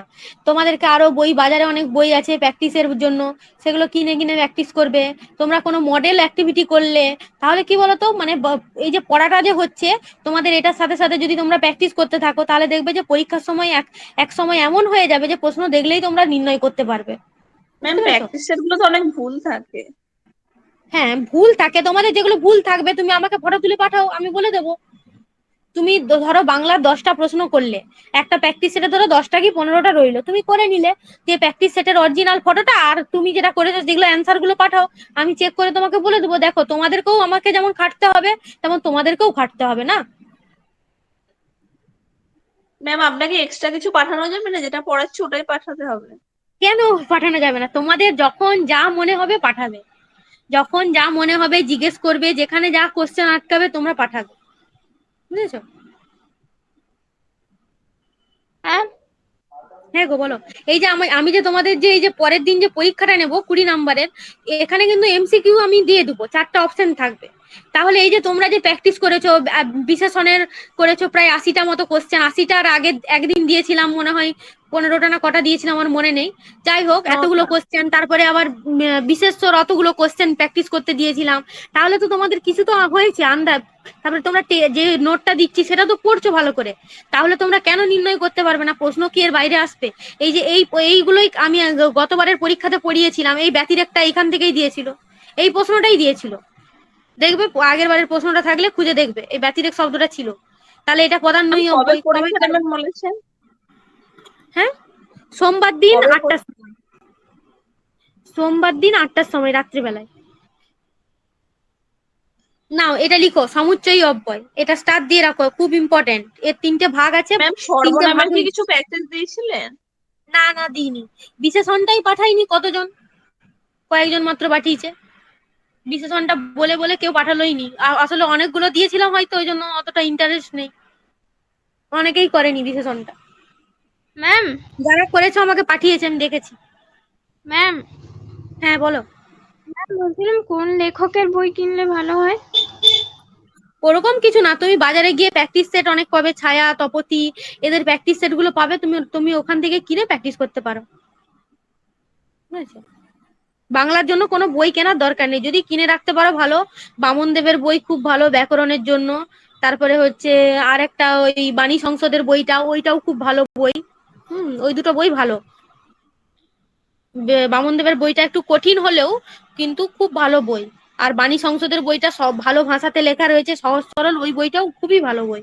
তোমাদের বোঝার জন্য আমার তো মনে হয় যে বামন দেবটা রাখো কাছে, কোনো অসুবিধা নেই। কিন্তু তাছাড়াও বাণী সংসদের বইটা কিনে রাখবে, তার কারণ বাণী সংসদের বইটাতে বুঝতে পারবে পড়ে। বামন দেবের বইটা যেমন পড়ে বুঝতে পারবে না কিছু, তোমরা ওইখানে আগে বাণী সংসদটা পড়ে নাও, দিয়ে তারপরে বামন দেবটা পড়বে, তাহলে কি হবে বলো তো? আমার নোটটাও পড়লে, বামন দেবটাও পড়লে, তারপরে বাণী সংসদটাও পড়লে, তাহলে কি হলো তো বলো তো, পড়াটা কি বলো তো রীতিমতো চলবে। হ্যাঁ, যদি এখানে আমি যে যতটুকু পড়ালাম, প্র্যাকটিস দিলাম, করলাম, দিয়ে ঘরে আর কিছু করলাম নি, তাহলে কিন্তু হবে না। তোমাদেরকে রীতিমতো প্র্যাকটিস করতে হবে। দেখো প্রাইমারি কিন্তু দিনে দিনে অনেক কঠিন হয়ে যাচ্ছে। প্রশ্নের প্যাটার্ন দেখেছো কিরকম কঠিন? আগে এরকম পড়তো না। আগে আজ 11, 13 বা 8 সালে যে সমস্ত প্রাইমারি গুলো হয়েছে, সেই কোশ্চেন আর এখনের কোশ্চেন মিলিয়ে দেখবে আকাশ পাতাল পার্থক্য। সেই জন্য রীতিমতো তোমাদেরকে পড়তে হবে। আর গতবার থেকে দেখেছো না যে একদমই পেডাগগি বাদ দিয়ে দিয়েছে, শুধুমাত্র ব্যাকরণের উপর নির্ভর করে কোশ্চেন, প্রত্যেকটা কোশ্চেন ব্যাকরণের উপরে নির্ভর করে। তাহলে মানে বাংলাতে বলছি আর কি, তাহলে তোমাদেরকে অবশ্যই ব্যাকরণটা ভালো করে তোমাদেরকে জানতে হবে। এই জন্য দেখো প্রত্যেকটা টপিক আমি ধরে ধরে পড়াচ্ছি। আগে কি বিশেষ্য কোনটা, বিশেষণ কোনটা জেনে নিলেই হতো, কিন্তু এখন সেরকম পড়লে হবে না। এখন ভাগ পড়তে হবে। কারণ এই যে তোমাদেরকে দিয়েছে ব্যতিরেকটা, কোন কোন হচ্ছে অব্যয়, তাহলে তুমি যদি অব্যয়ের ভাগগুলো না জানো, তুমি কি করে নির্ণয় করবে? সেই জন্য তোমাদেরকে প্রত্যেকটা ভাগ পড়তে হবে। এটা তো শুধু গেল পদ, এরপরে সমাস আছে, সমাস তো বিশাল অধ্যায়, কি করে পড়বে তখন? এই জন্য আস্তে আস্তে পুরোনো পড়াও রিভাইজ দিতে হবে, এগুলোও পড়তে হবে। কারকটা ভালো করে পড়ো, প্র্যাকটিস করো। কারক থেকে, সমাস থেকে, পদ থেকে কোশ্চেন পরীক্ষায় থাকবেই। ওই জন্য এই 3টা চ্যাপ্টার আমি আগে করাচ্ছি, যাতে তোমাদের ভালোভাবে আরো প্র্যাকটিস হতে পারে। কারক ভালো করে, যে চ্যাপ্টার গুলো তোমাদেরকে পড়তে হবে। কারক শুনতে পাচ্ছ তো সবাই? হ্যাঁ ম্যাম। কারক শুনো, কারক ভালো করে পড়বে। প্রথম কথা হচ্ছে কারক, কারকটা ওই জন্য প্রথমেই পড়িয়েছি, কারকটা সবাইকে ভালো করে পড়তে হবে। কারক থেকে প্রশ্ন থাকবে। তারপরে পদটা ভালো করে পড়তে হবে তোমাদেরকে। এই যে পদ যেগুলো পড়াচ্ছি, বিশেষ্য, বিশেষণ, সর্বনাম, অব্যয়, ক্রিয়া, এই পদগুলো পড়তে হবে ভালো করে। আর তোমাদেরকে পড়তে হবে ক্রিয়ার কাল, ভীষণ ইম্পর্টেন্ট। কোনটা বর্তমান অনুজ্ঞা, তোমাদের পরীক্ষায় প্রশ্ন ছিল, কোনটা হচ্ছে অতীত, কোনটা ভবিষ্যতের হচ্ছে অনুজ্ঞা, এগুলো তোমাদেরকে জানতে হবে। ওই পদটা পড়তে হবে। সন্ধি পড়তে হবে, আর তার সাথে পড়তে হবে, সন্ধি পড়লে হবে না। এখন এখন সন্ধির কি দিচ্ছে বলতো? সন্ধির নিয়ম দিয়ে দিচ্ছে যে এটা কোন নিয়ম অনুসারে হচ্ছে, তাহলে তোমাদেরকে সন্ধির নিয়ম পড়তে হবে। আগে কি হতো, সন্ধি বিচ্ছেদ পড়লেই হয়ে যেত, এখন কিন্তু এরকম নয়, এখন সন্ধির নিয়ম পড়তে হবে, ডিটেলসে পড়তে হবে। আর সমাস, সমাস তো অবশ্যই ভালো করে পড়তে হবে। এই এই যদি চ্যাপ্টার গুলো তোমরা যদি এছাড়াও তো সেই শব্দগুলো তো আছে ম্যাম, আরবি শব্দ, তারপরে হচ্ছে সে তো ফরাসি আছে, সে শব্দ। তো দেখো, আমি তো তোমাদেরকে সিলেবাস দিয়েছি, 27টা না 28টা টপিক আছে বাংলার উপরে, তাহলে ওগুলো তো পড়তেই হবে না। আমি বলছি যেগুলো থেকে বেশি জোর দিতে হবে, যেগুলো থেকে বেশি কোশ্চেন আসছে। ক্রিয়ার কাল থেকে গতবারে 3টা না 4টা কোশ্চেন দিয়েছে, তোমরা কোশ্চেনটা খুলে দেখবে আছে। তাহলে কি এইগুলো তোমাদেরকে বেশি করে পড়তে হবে না? কারণ দেখছো না, এই যে কোশ্চেন যে যেমন ভাবে সাজাচ্ছে কোশ্চেন গুলোকে, আগে হতো সন্ধি বিচ্ছেদ পড়ে নিলেই হয়ে যেত, যেমন বিদ্যাযুক্ত আলোয় পড়লেই হয়ে যেত। কিন্তু এখন দিচ্ছে কি, যে বিদ্যাযুক্ত আলোয় যে শব্দটা, এখানে বয়সই দয়জ ফলা আকার, আ প্লাস ওদিকের আ যুক্ত হয়ে কি তৈরি হয়েছে, আ গঠন হয়েছে। তৈরি হয়েছে। হ্যাঁ, তাহলে তোমাদেরকে এইগুলো পড়তে হচ্ছে, সন্ধির নিয়ম পড়তে হচ্ছে। সন্ধি বিচ্ছেদ পড়লে এখানে হবে না, তোমাকে সন্ধি বিচ্ছেদ অবশ্যই জানতে হবে, না হলে তুমি তার নিয়মটা বুঝবে কি করে? ঠিক আছে, সেই জন্য তোমাদেরকে এইভাবে ডিটেলসে পড়তে হবে। আর আমি আগের বারেও পড়িয়েছি, আর এইবারেও তোমাদেরকে বলছি এইভাবে পড়ো, আমি যেভাবে পড়াচ্ছি, তাহলেই তোমরা প্রশ্ন অ্যাটেন্ড করতে পারবে। যদি উপরে উপরে পড়ে যাও না, কখনোই পারবে না প্রশ্ন অ্যাটেন্ড করতে। ডিটেলসে পড়তে হবে। বলো ম্যাম বলছি, কারকে আমি তো মানে টেটের ক্লাস লেটে জয়েন করেছি, কারকের আমার কর্মকারক আর যেটা কর্তৃকারকের ভাগ লেখা আছে, বাকি যেগুলো আছে আর কি অধিকরণ কারক, ওগুলোর ম্যাম পিডিএফ যদি হতো তাহলে ভালো হতো, নাহলে আমাকে কেন, সেই সব পিডিএফ তো আছে, টেলিগ্রাফে আছে, দেখো সব পিডিএফ আছে, যদি না থাকে পিডিএফ অভিজিৎ স্যারের সাথে যোগাযোগ করবে। আমাকে অনেকে বলছিল, আমি সব দেখো অভিজিৎ স্যারকে পাঠিয়ে দিচ্ছি, স্যারের কাছে আছে। তোমরা যদি কিছু না পাও স্যারের সাথে আগে যোগাযোগ করবে, তারপরে স্যার হ্যাঁ ম্যাম, স্যার ওগুলোর পিডিএফ হলে কি আমি বাড়িতে লিখে নিতে পারতাম? আমার হ্যাঁ, সবাইকে কারকের জিজ্ঞেস দুটো করো পার্ট ওই লেখা পিডিএফ গুলো হয়ে আছে গেছে। কি গো, টেলিগ্রাফে আছে কিনা হুম। তোমরা? বাকিরা হ্যাঁ পেয়েছো ম্যাম, আছে, টেলিগ্রাফে? কিন্তু টেলিগ্রামে ম্যাম আছে। ওগুলোর পিডিএফ নেই, ভিডিও রেকর্ডিং আছে। আচ্ছা, গ্রুপে গ্রুপে তো আছে, না ম্যাম, গ্রুপে তো আমি গ্রুপে সব নেই। আমি পিডিএফ তো দিয়েছি। লেটে ধরুন ক্লাস জয়েন করেছি, তো তারপরে গ্রুপে কোনো পিডিএফ নেই ওগুলোর, কারণ আমি লিখছিলাম বাড়িতে। তো কারকের ওই দুটো পার্ট লেখা হয়ে গেছে, কর্তিকারক, কর্মকারক, আর বাকি দুটো যে পার্ট পার্টগুলো। লিখলে, শোনো না, তুমি যে ওই দুটো পার্ট লিখলে ওগুলোর কি পিডিএফ ছিল? হ্যাঁ ম্যাম, ওগুলোর পিডিএফ দেখে লিখেছি, তাহলে আর ওইগুলো তো বাকিগুলো। আগে পড়িয়েছি, তারপরে তো তারপরে তো ওই পরের গুলো তারপরে পড়িয়েছি, অধিকরণ, তারপরে অপাদান, ওগুলো তো হ্যাঁ পরে হ্যাঁ হ্যাঁ পড়িয়েছি। তাহলে তো ওগুলো তো হ্যাঁ ম্যাম, থাকবে তো। ওগুলোর পিডিএফ কিন্তু নেই টেলিগ্রামে, আমি দেখেছি। গ্রুপে তুমি স্যারের সাথে যোগাযোগ করো, বুঝেছো? বলো কে ঠিক কি আছে বলছে? ম্যাম। হোয়াটসঅ্যাপ গ্রুপে আছে। হ্যাঁ গো, হোয়াটসঅ্যাপেও আছে। ম্যাম কিছু জিনিস শুধুমাত্র হোয়াটসঅ্যাপে আছে, টেলিগ্রামে নেই। আপনি যেগুলো হাতে লিখে পাঠাতেন না, ওগুলো শুধু হোয়াটসঅ্যাপেই আছে। ও আচ্ছা আচ্ছা, আমি তো জানি না সে। আচ্ছা, যদি কিছু না পাও তুমি স্যারের সাথে যোগাযোগ করবে, তারপরে স্যার যা ঠিক বলে আছে ম্যাম। তুমি আমাকেও জিজ্ঞেস করতে পারো, আমাকেও জিজ্ঞেস করতে ম্যাম পারো। মানে প্রত্যেকটা কারকেরই তো ম্যাডাম ভাগ আছে বলছি, তো ম্যাম। হোয়াটসঅ্যাপ গ্রুপে আপনার সবই আছে, আপনি হাতে লিখে লিখে পাঠান, এমনি হ্যাঁ, পাঠান। আমি দেখো না আমি না, যা অ্যাকচুয়ালি পড়িয়েছি ব্যাপারটা, আমি লেটে জয়েন করেছি, তো আমার কাছে ওগুলো তো হোয়াটসঅ্যাপে থাকলে আসবে না, যেহেতু গ্রুপে আমি হ্যাঁ লেটে হ্যাঁ, অ্যাড হয়েছি। তুমি এর জন্য স্যারের সাথে সেটা। একটু যোগাযোগ করে নাও, বুঝেছো? হ্যাঁ হ্যাঁ, স্যারের থেকেই নিতে হবে। হ্যাঁ, স্যারকে বলো, স্যার ঠিক পাঠিয়ে দিবে। আর যদি কোনো অসুবিধা হয় তুমি আমাকে মেসেজ করতে পারো, আমাকে মেসেজ করে তুমি বলে দিবে। হ্যাঁ ম্যাম, ওই বাকি পার্ট গুলো পেয়ে গেলে পিডিএফ আমার জন্য সুবিধা হতো, ওই কর্তিকারক, কর্মকারক আসলে ছাড়াও যেগুলো অনেকদিন আছে। ক্লাস হয়ে গেছে তো, এবার সব পিডিএফ আমি নতুন ফোন কিনেছি, এবার সব পিডিএফ না আমার এই নতুন ফোনেও নেই, বুঝেছো? এবার বন্ধু বান্ধবদের কাছ থেকে, যাদের কাছে আছে তাদের কাছ থেকেও তুমি চেয়ে নিতে পারো, বুঝেছো? যাদের কাছে আছে তাদের কাছ থেকেও চেয়ে নিতে পারো, আর না হলে তুমি আমাকে মেসেজ করবে। আর সবার ফার্স্টে অভিজিৎ স্যারকে বলবে, কারণ ঠিক স্যারের আছে কাছে ম্যাম। সব, হ্যাঁ, সব পিডিএফ আছে। আচ্ছা, লিখো সমুচ্চয়ী অব্যয়, এটা ভীষণ ইম্পর্টেন্ট, স্টার দিয়ে রাখো। লিখো যে অব্যয় একাধিক পদের, যে অব্যয় একাধিক পদের বা বাক্যের সংযোগ,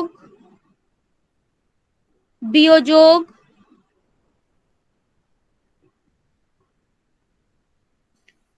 সংযোগ বিয়োযোগ,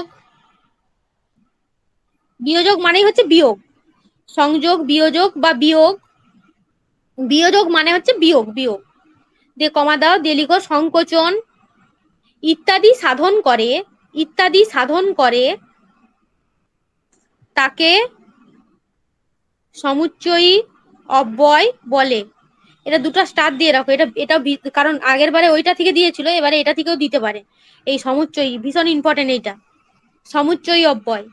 আবার বলছি, দেখো এই লাইনটা দাগ দিয়ে রাখো, মনে থাকবে, যে একাধিক পদের বাক্যের সংযোগ বিয়োযোগ বা বিয়োগ সংকোচন ইত্যাদি সাধন করে যে অব্যয়, তাকে, এই লাইনটা দাগ দিয়ে রাখো, তাকে সমুচ্চয়ী অব্যয় বলে। ভালো করে বুঝিয়ে দিচ্ছি, দেখো বলছে যে অব্যয় পদটা কি করবে, সংযোগ করবে, দুটো বাক্যকে যোগ করবে, আবার কি করবে, কখনো কখনো হচ্ছে মানে আলাদা করে দিবে, বিয়োগ করে দিবে, আবার কখনো সংকুচিত করবে, সংকুচিত করবে মানে ছোট করে দিবে বাক্যটাকে, বাক্যের অর্থকে ছোট করে দিবে, তাকে অর্থকে ছোট করে দিবে, তাকে সংকোচন বলা হচ্ছে। যে অব্যয় সাধন করে, এরকম সবকিছু করে, তাকে সমুচ্চয়ী অব্যয় বলে। এবার দেখো উদাহরণে লিখে রাখো, সুগলা ও দীপ্তি খেলতে যাবে। লিখো সুগলা ও দীপ্তি খেলতে যাবে, সুগলা ও দীপ্তি খেলতে যাবে, উদাহরণটা লিখে রাখো, দিয়ে ও এর তলাতে দাগ দিয়ে রাখো, ও এর তলাতে দাগ দিয়ে রাখো।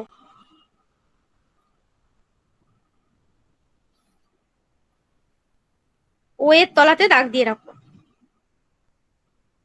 নিজেরা ভেবে ভেবে বলো দেখি, এটা কি হচ্ছে, সংযোগ হচ্ছে, বিয়োযোগ হচ্ছে, না সংকোচন হচ্ছে, বলো? সংযোগ হচ্ছে ম্যাম। সংযোগ হচ্ছে। সংযোগ হচ্ছে, বুঝতে পেরেছো? যুক্ত করছে, তাহলে এটা সংযোগ হচ্ছে। এবার লিখো সমুচ্চয়ী অব্যয়ে অব্যয় 3 প্রকার। সংজ্ঞাটা লিখেছো তো সবাই? ম্যাম এটা পদান্বয়ী তো বোঝাচ্ছে ও যেহেতু আছে। এটা পদান্বয়ী অনন্যই দুটো পদের সংমিশ্রণ বোঝাচ্ছে, তো আমরা ডিফারেন্সিয়েট কি করে করব? কি বলো বুঝতে পারছি না, একজন বলো যে কোন। এটা পদান্বয়ী আর অনন্যই দুটো পদকেই বোঝাচ্ছে, মানে সংযোগও করছে দুটো পদের মধ্যে, বিয়োগও করছে। তাহলে মানে এটা মানে বুঝবো কি করে, মানে আলাদা করে আইডেন্টিফাই কি করে করব? তোমাদেরকে তো পদান্বয়ী অব্যয় বলে দিয়েছি কি করে কি কি থাকতে হবে, সঙ্গে, নিমিত্ত, জন্য, সহ, মত ইত্যাদি। ওয়ার্ডগুলো দিয়ে আইডেন্টিফাই করতে হবে, তাই তো? হ্যাঁ বলো। পার্টিকুলার ওয়ার্ডগুলো দিয়ে আইডেন্টিফাই করতে হবে। হ্যাঁ, আর বাক্যটা ভালো করে পড়তে হবে। দেখো কি বলছে, শুক্লা ও দীপ্তি খেলতে যাবে। এটা কি, বাক্যটা পড়েই তো বুঝতে পারছি যে এটা সংযোগ করছে, শুক্লা এবং দীপ্তিকে ও শব্দটা দিয়ে সংযোগ যুক্ত করছে, সেই জন্য এটা হচ্ছে সমুচ্চয়ী অব্যয়। সমুচ্চয়ী অব্যয় তোমরা এটা মনে রাখবে যে আমি এটা লেখার দরকার নেই, বাক্য তো উদাহরণ লিখাবো আমি। সমুচ্চয়ী অব্যয় কোনগুলো না, এই যে ও, তারপরে হচ্ছে আর, তারপরে হচ্ছে এবং, তারপরে কিন্তু, এইগুলো হচ্ছে কি বলতো, বা না। না শব্দটাকে আমরা যখন ভাঙছি, বিয়োজকের ক্ষেত্রে সবসময় না শব্দটা বেশিরভাগই প্রয়োগ করা হয়, কারণ না কথার অর্থ হচ্ছে পৃথক করে দেওয়া, না মানে হচ্ছে পৃথক করে দেওয়া। তাহলে তখন আমরা এই যে অব্যয়গুলো ব্যবহার করছি, এইগুলো হচ্ছে সমুচ্চয়ী অব্যয়। ঠিক আছে। আর তোমাদের পদান্বয়ী অব্যয়গুলো তো আমি লিখে দিয়েছি, পদের সঙ্গে অন্যয় তৈরি করবে, সঙ্গে শব্দটা অন্যয় তৈরি করবে, নিমিত্ত, সহ, জন্য, মতো ইত্যাদি শব্দ কি করছে না হচ্ছে অন্যই তৈরি করছে, পদের মধ্যে, দুটো পদের মধ্যে অন্যই তৈরি করছে। আর এটা কি করছে, এটা যুক্ত করছে, এই জন্য এটা সমুচ্চয়ী আর সেটা হচ্ছে পদান্বয়ী। আর অনন্যই তো হবেই না, তার কারণ হচ্ছে কি না, অনন্যই মানে আলাদা, এখানে তো আলাদা করে বসেনি কোনো কিছু, বসেছে কি, এটা পদের মধ্যে বসেছে। এবার লিখো, ভাগগুলো লিখো, তাহলে বুঝতে পারবে আরো ভালো করে। লিখো, সমুচ্চয়ী অব্যয় 3 প্রকার। সমুচ্চয়ী অব্যয় 3 প্রকার। সমুচ্চয়ী অব্যয় 3 প্রকার। প্রথমে লিখো, প্রথমে 1 নম্বর দাগ দিয়ে লিখো, সংযোগ সমুচ্চয়ী অব্যয়। স্টার দিয়ে রাখো, খুব ইম্পর্টেন্ট। সংযোগ সমুচ্চয়ী অব্যয়, স্টার দিয়ে রাখো এটা। সংযোগ সমুচ্চয়ী অব্যয়। সংযোগ সমুচ্চয়ী অব্যয়। লিখো, শ্যাম, আগে উদাহরণটা লিখো তাহলে বুঝতে পারবে। লিখো, শ্যাম আর যদু বাজারে গেল, দিয়ে আর এর তলাতে দাগ দাও। শ্যাম আর যদু বাজারে গেল, দিয়ে আর এর তলাতে দাগ দাও। আর শ্যাম আর যদুটা সিঙ্গেল ইনভার্টেড কমার মধ্যে রাখো।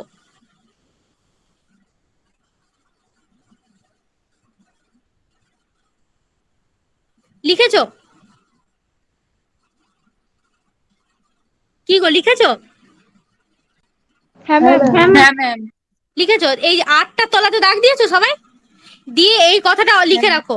লিখো, এখানে আর, এখানে আর দুটি পদের মধ্যে, 8টা সিঙ্গেল ইনভার্টেড করার মধ্যে বা তলায় দাগ দিয়ে দাও, আর দুটি পদের মধ্যে সংযোগের কাজ করছে।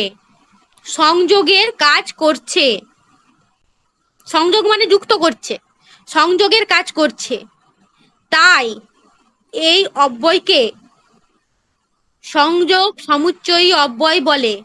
তাহলে সংযোগ সমুচ্চয়ী অব্যয় কাকে বলে, সংজ্ঞাতে এখানে বলে দেওয়া হলো যে দুটি পদের মধ্যে কি করবে না সংযোগের কাজ করবে, তাই হচ্ছে কি না সংযোগ সমুচ্চয়ী অব্যয়।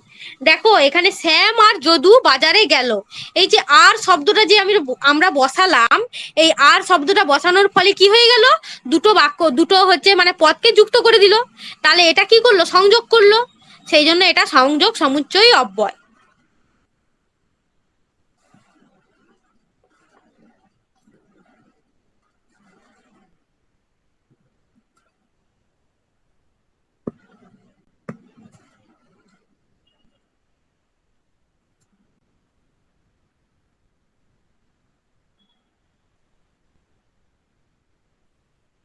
লিখেছো উদাহরণটা?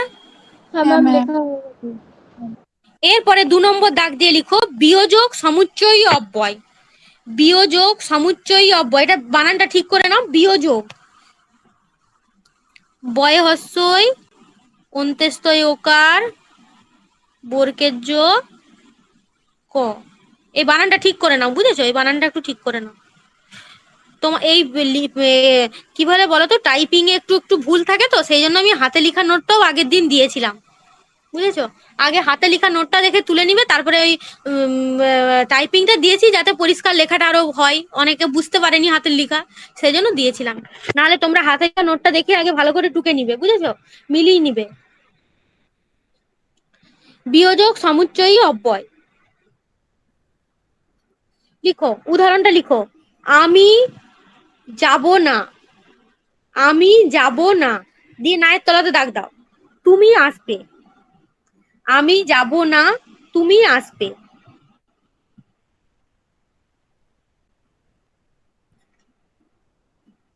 আমি যাব না, তুমি আসবে। বাক্যটা ভালো করে দুবার তিনবার পড়ো।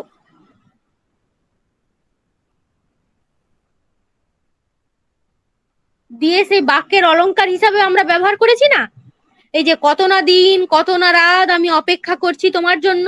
এবার ওই বাক্যটা পড়ো, তাহলে পার্থক্য বুঝতে পারবে। দেখো, এই বাক্যটা পড়ার সাথে সাথে আমরা কি বুঝতে পারছি? আমি যাব না, তুমি আসবে। আমি যাব না, দেখো দুটো বাক্যকে আমরা আলাদা করে দিচ্ছি, যে তুমি আসবে, আমি যাব না, তুমি আসবে। এখানে না শব্দটা ব্যবহার করার ফলে কি হচ্ছে বলতো? দুটো বাক্য আলাদা হয়ে যাচ্ছে। বুঝতে পেরেছো? কি গো, সবাই শুনতে পাচ্ছ? হ্যাঁ ম্যাম। সেই বাক্যটা পড়ে দেখো, সেই বাক্যটা এই যে যেটা আগে পড়ালাম, সেই কত না দিন কত না রাত আমি অপেক্ষা করছি তোমার জন্য, সেখানে না শব্দটা ভাবো। সেখানে না শব্দটা কি আমরা আলাদা করছি বলো তো? তোমরা নিজেরাই ভেবে বলো তো। না ম্যাম, আলাদা করছি না। ওটা তো অলংকার হিসেবে ব্যবহার হচ্ছে। হ্যাঁ, সেটা মানুষের একটা সেন্টিমেন্ট কাজ করছে সেখানে। আর এখানে কি করছে? এখানে পৃথক হিসাবে ব্যবহার করছি। সেই জন্য এই না শব্দটা কিন্তু এখানে বিয়োজক সমুচ্চয়ী অব্যয়। বুঝতে পেরেছো পার্থক্য? এবার লিখো হাইপেন দিয়ে, এক্ষেত্রে না অব্যয়টি, এক্ষেত্রে না অব্যয়টি দুটি পদ বা বাক্যকে পৃথক করছে, দুটি পদ বা বাক্যকে পৃথক করছে। তাই একে এখানে ঠিক করে নাও, বিয়োজক সমুচ্চয়ী অব্যয় বলে। তাই একে বিয়োজক সমুচ্চয়ী অব্যয় বলে। বলো, বুঝতে পেরেছো? হ্যাঁ মিস। হ্যাঁ ম্যাম। বুঝতে পেরেছো তো দুটো পার্থক্য? তাহলে এবার তোমাদেরকে যখন বাক্যে প্রয়োগ করতে দেওয়া থাকবে, তোমরা তাহলে দেখে বুঝতে পারবে। হ্যাঁ। হ্যাঁ ম্যাম।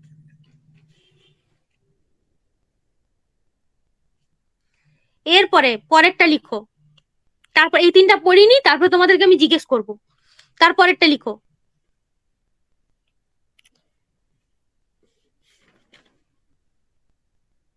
লিখো সংকোচক সমুচ্চয়ী অব্যয়। 3 নম্বর দাগ দিয়ে লিখো সংকোচক সমুচ্চয়ী অব্যয়।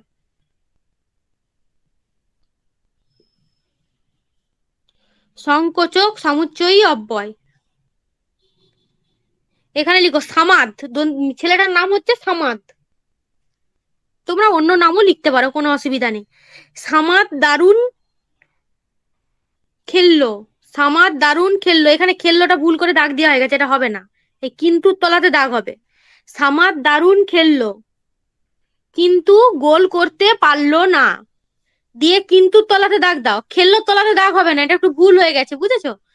সামাদ দারুণ খেললো, সামাদ একটা ছেলের নাম, সে দারুণ খেললো কিন্তু গোল করতে পারলো না, কিন্তু গোল করতে পারলো না।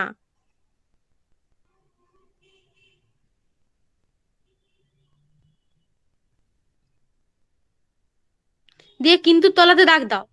এটা সিঙ্গেল ইনভার্টেড কমার মধ্যে রাখো, দিয়ে এবার কথাটা লিখো, তারপরে বুঝিয়ে দিচ্ছি। বলছে লেখো, তারপরে লেখো এখানে এখানে মূল বাক্যের অর্থ, এখানে মূল বাক্যের অর্থ সংকুচিত হলো, এখানে মূল বাক্যের অর্থ সংকুচিত হলো, কিন্তু অব্যয়ের ব্যবহারে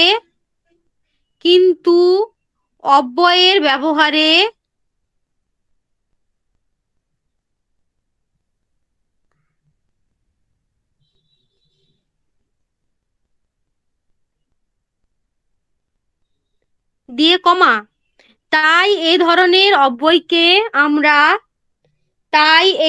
অব্যয়কে আমরা সংকোচক সমুচ্চয়ী অব্যয়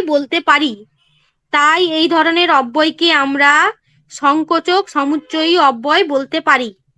আবার বলছি দেখো, সামাদ দারুণ খেললো কিন্তু গোল করতে পারলো না। এখানে মূল বাক্যের অর্থকে কি করছে? সংকুচিত করলো, মানে ছোট করলো। এই ধরনের বাক্যকে আমরা সংকোচক সমুচ্চয়ী অব্যয় বলে থাকি।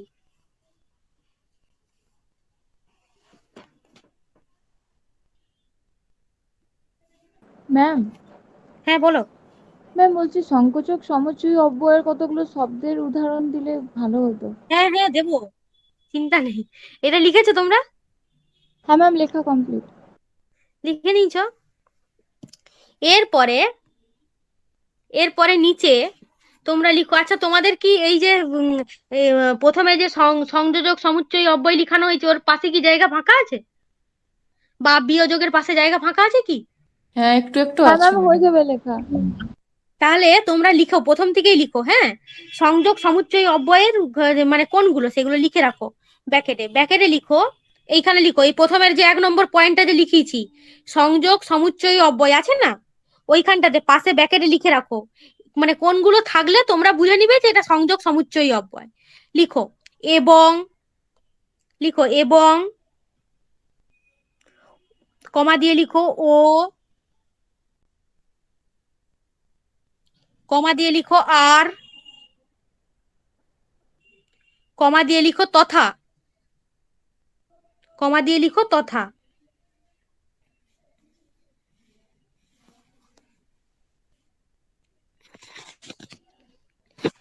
এইখানটা ব্যাকেটে লিখো। আরেকবার বলছি দেখো, লিখো এবং,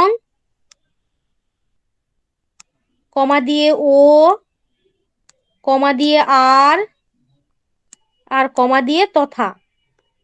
এইগুলো যদি থাকে তখন তোমাদেরকে বুঝতে হবে এগুলো হচ্ছে কি না সংযোজক সমুচ্চয়ী অব্যয়। বুঝেছো? এগুলো এর চিহ্ন।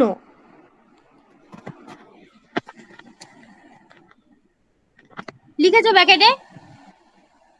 হ্যাঁ ম্যাম। হ্যাঁ ম্যাম, লেখা হয়ে গেছে। সবার লেখা আছে তো? এরপরে চলে এসো 2 নম্বরে, সেই বিয়োজকটা ছিল না,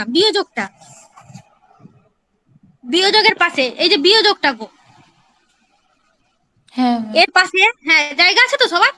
এর পাশে একটু একটু জায়গা থাকলেই লিখতে পারবে। এর পাশে ব্যাকেটে লিখে রাখো না, কমা দিয়ে বা, কমা দিয়ে লিখো কিংবা, আবার কমা দাও, কমা দিয়ে লিখো অথবা। এই চিহ্নগুলা যদি থাকে তাহলে তোমাদেরকে বুঝতে হবে কি যে এটা হচ্ছে বিয়োজক সমুচ্চয়ী অব্যয়। কি কি আবার বলছি দেখো, না, কমা দিয়ে বা, বয়াকার বা, কমা দিয়ে কিংবা, কয়হস্যই অনুস্কার বয়াকার কিংবা, আবার কমা দিয়ে লিখো অথবা। এইগুলো যদি থাকে তখন তোমরা বুঝতে হবে তোমাদেরকে যে বিয়োজক সমুচ্চয়ী অব্যয়।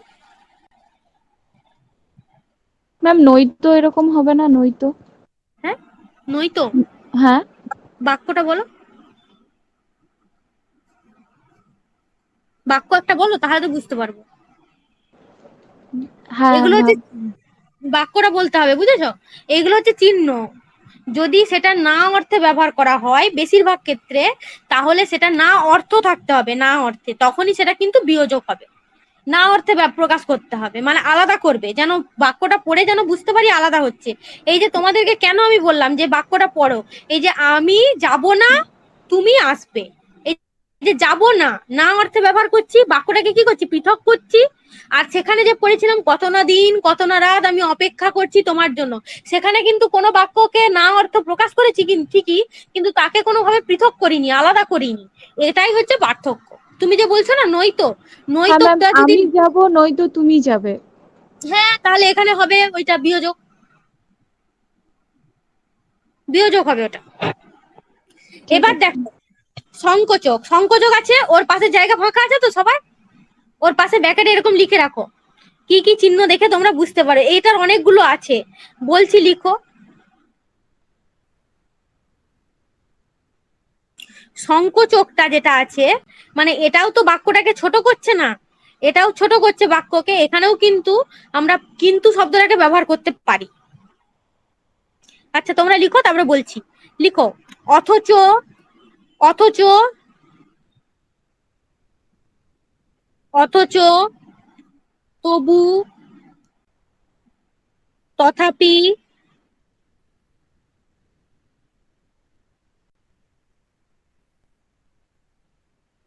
পুনরায়, অথচ, তবু, তথাপি, পুনরায়,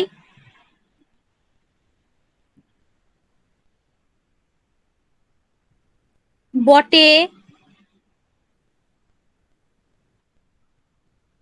বটে। আর আমার লিখার জায়গা নেই, তোমরা লিখো, আমি বলছি মুখে। আবার, আবার,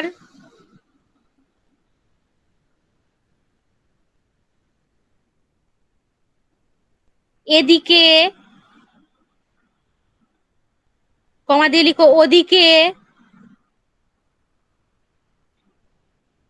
পরন্তু, পর দন্তানয় তয় হস্ত, পরন্তু, কমা দিয়ে লিখো অধিক, কমা দিয়ে লিখো অধি কিন্তু, অধয়স্যই অধি, কয় হস্যই দন্তানয় তয় হস্য, অধি কিন্তু,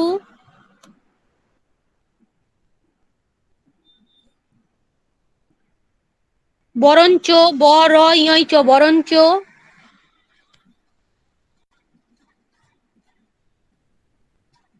পুনশ্চ, পয়স্য দন্তান্ন তালবেস্যই চ, পুনশ্চ।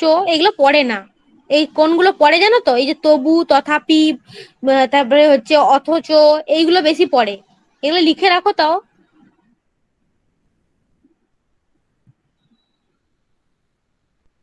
ম্যাডাম কি বললেন, বরঞ্চ আর কি পুনশ্চ না কি বললেন?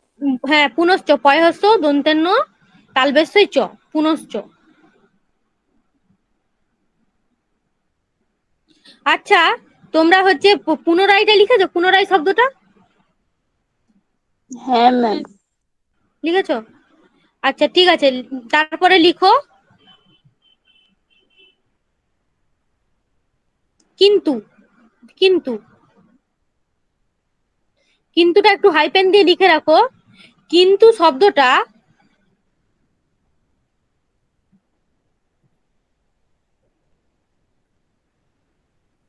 কিন্তু শব্দটা আমরা বেশিরভাগ ক্ষেত্রে,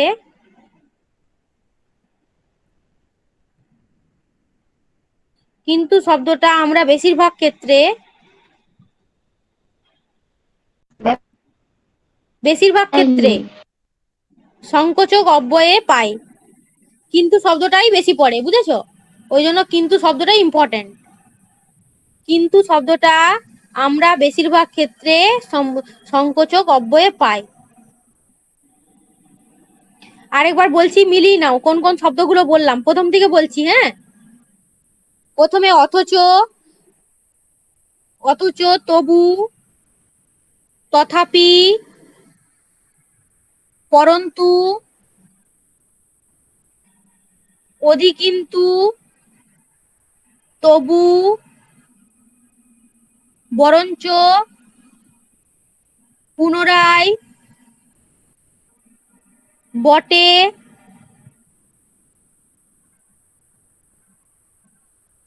আবার, এদিকে, ওদিকে, পুনশ্চ আর এই কিন্তু, এই শব্দগুলো আমরা থাকলেই বুঝে নিব যে সংকোচক সমুচ্চয়ী অব্যয়। বুঝতে পেরেছো? এইগুলো মুখস্থ করবে। এই যে যে যে লিখালাম যেগুলো, যেমন এই যে অথবা, কিংবা, না, এই যে শব্দগুলো, এগুলো কি? যদি তোমরা সংজ্ঞা নাও জানো, শুধু ওই শব্দগুলোই জানো যে এগুলো যদি থাকে বাক্যের মধ্যে, আমরা তখন দেখে বলবো যে এটা বিয়োজক সমুচ্চয়ী অব্যয়। তাহলে বাক্যে যদি পড়ে তোমরা দেখেই বুঝতে পারবে। তারপরে ধরো এই যে এক্ষুনি লিখালাম তোমাদেরকে, এবং, আর, ও, তথা, এই শব্দগুলো আমরা কি মানে সংযোজক হিসাবে ব্যবহার করে থাকি। আবার এই যে এখন লিখালাম যেগুলো, যে কিন্তু, পুনশ্চ, বটে, তবু, তথাপি, এই শব্দগুলো আমরা সংকোচক অব্যয় হিসাবে আমরা ব্যবহার করে থাকি। বুঝতে পেরেছো?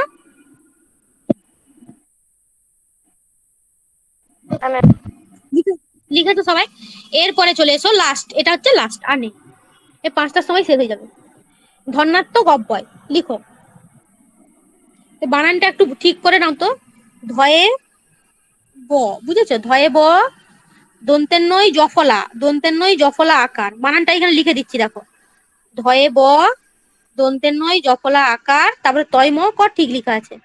তয় ম ক, ধর্নাত্মক অব্যয়। এটাও স্টাফ দিয়ে রাখো।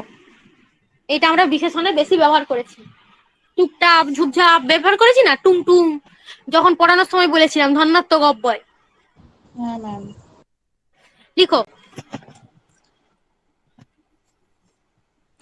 লিখো ধূপ ধাপ। প্রথমে এই যে বাক্যগুলো লিখে রাখো। ধূপ ধাপ, তলাতে দাগ দাও ঝরঝর, তলাতে দাগ দাও টন টন, এর তলাতে দাগ দাও, তারপরে টুংটাং, এর তলাতেও দাগ দাও, তারপরে বক বক, এর তলাতেও দাগ দাও। দিয়ে লিখো ইত্যাদি শব্দের মধ্যে ঝুপঝাপ, ঝরঝর, টনটন, টুংটাং, বক বক ইত্যাদি শব্দের মধ্যে ইত্যাদি শব্দের মধ্য দিয়ে ধ্বনির আভাস পাওয়া যায়। ধ্বনির আভাস পাওয়া যায়।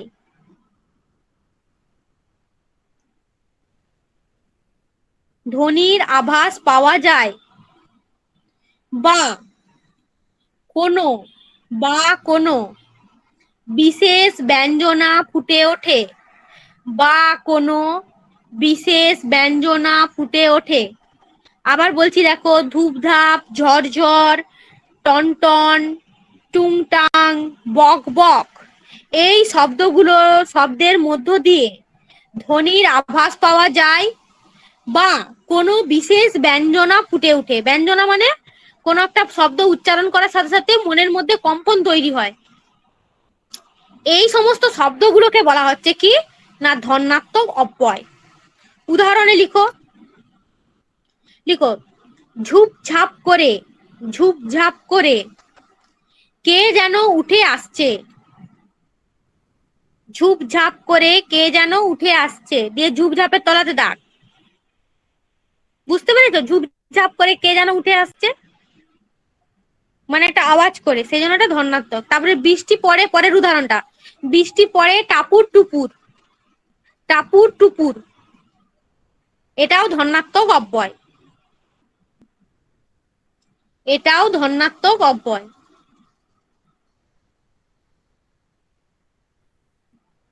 লিখো ঝুপঝাপ করে কে যেন উঠে আসছে, দিয়ে ঝুপঝাপের তলাতে দাগ। পরেরটা হচ্ছে বৃষ্টি পড়ে ম্যাডাম, এটা তো টাপুর টুপুর। ধূপধাপ আছে, ঝুপঝাপ নেই তো। ধূপধাপ তো। হ্যাঁ, ধূপধাপও হবে, ঝুপঝাপও হবে, এটাও হবে, এই বানানটাও হবে। আরে একই তো কথা। ঝুপ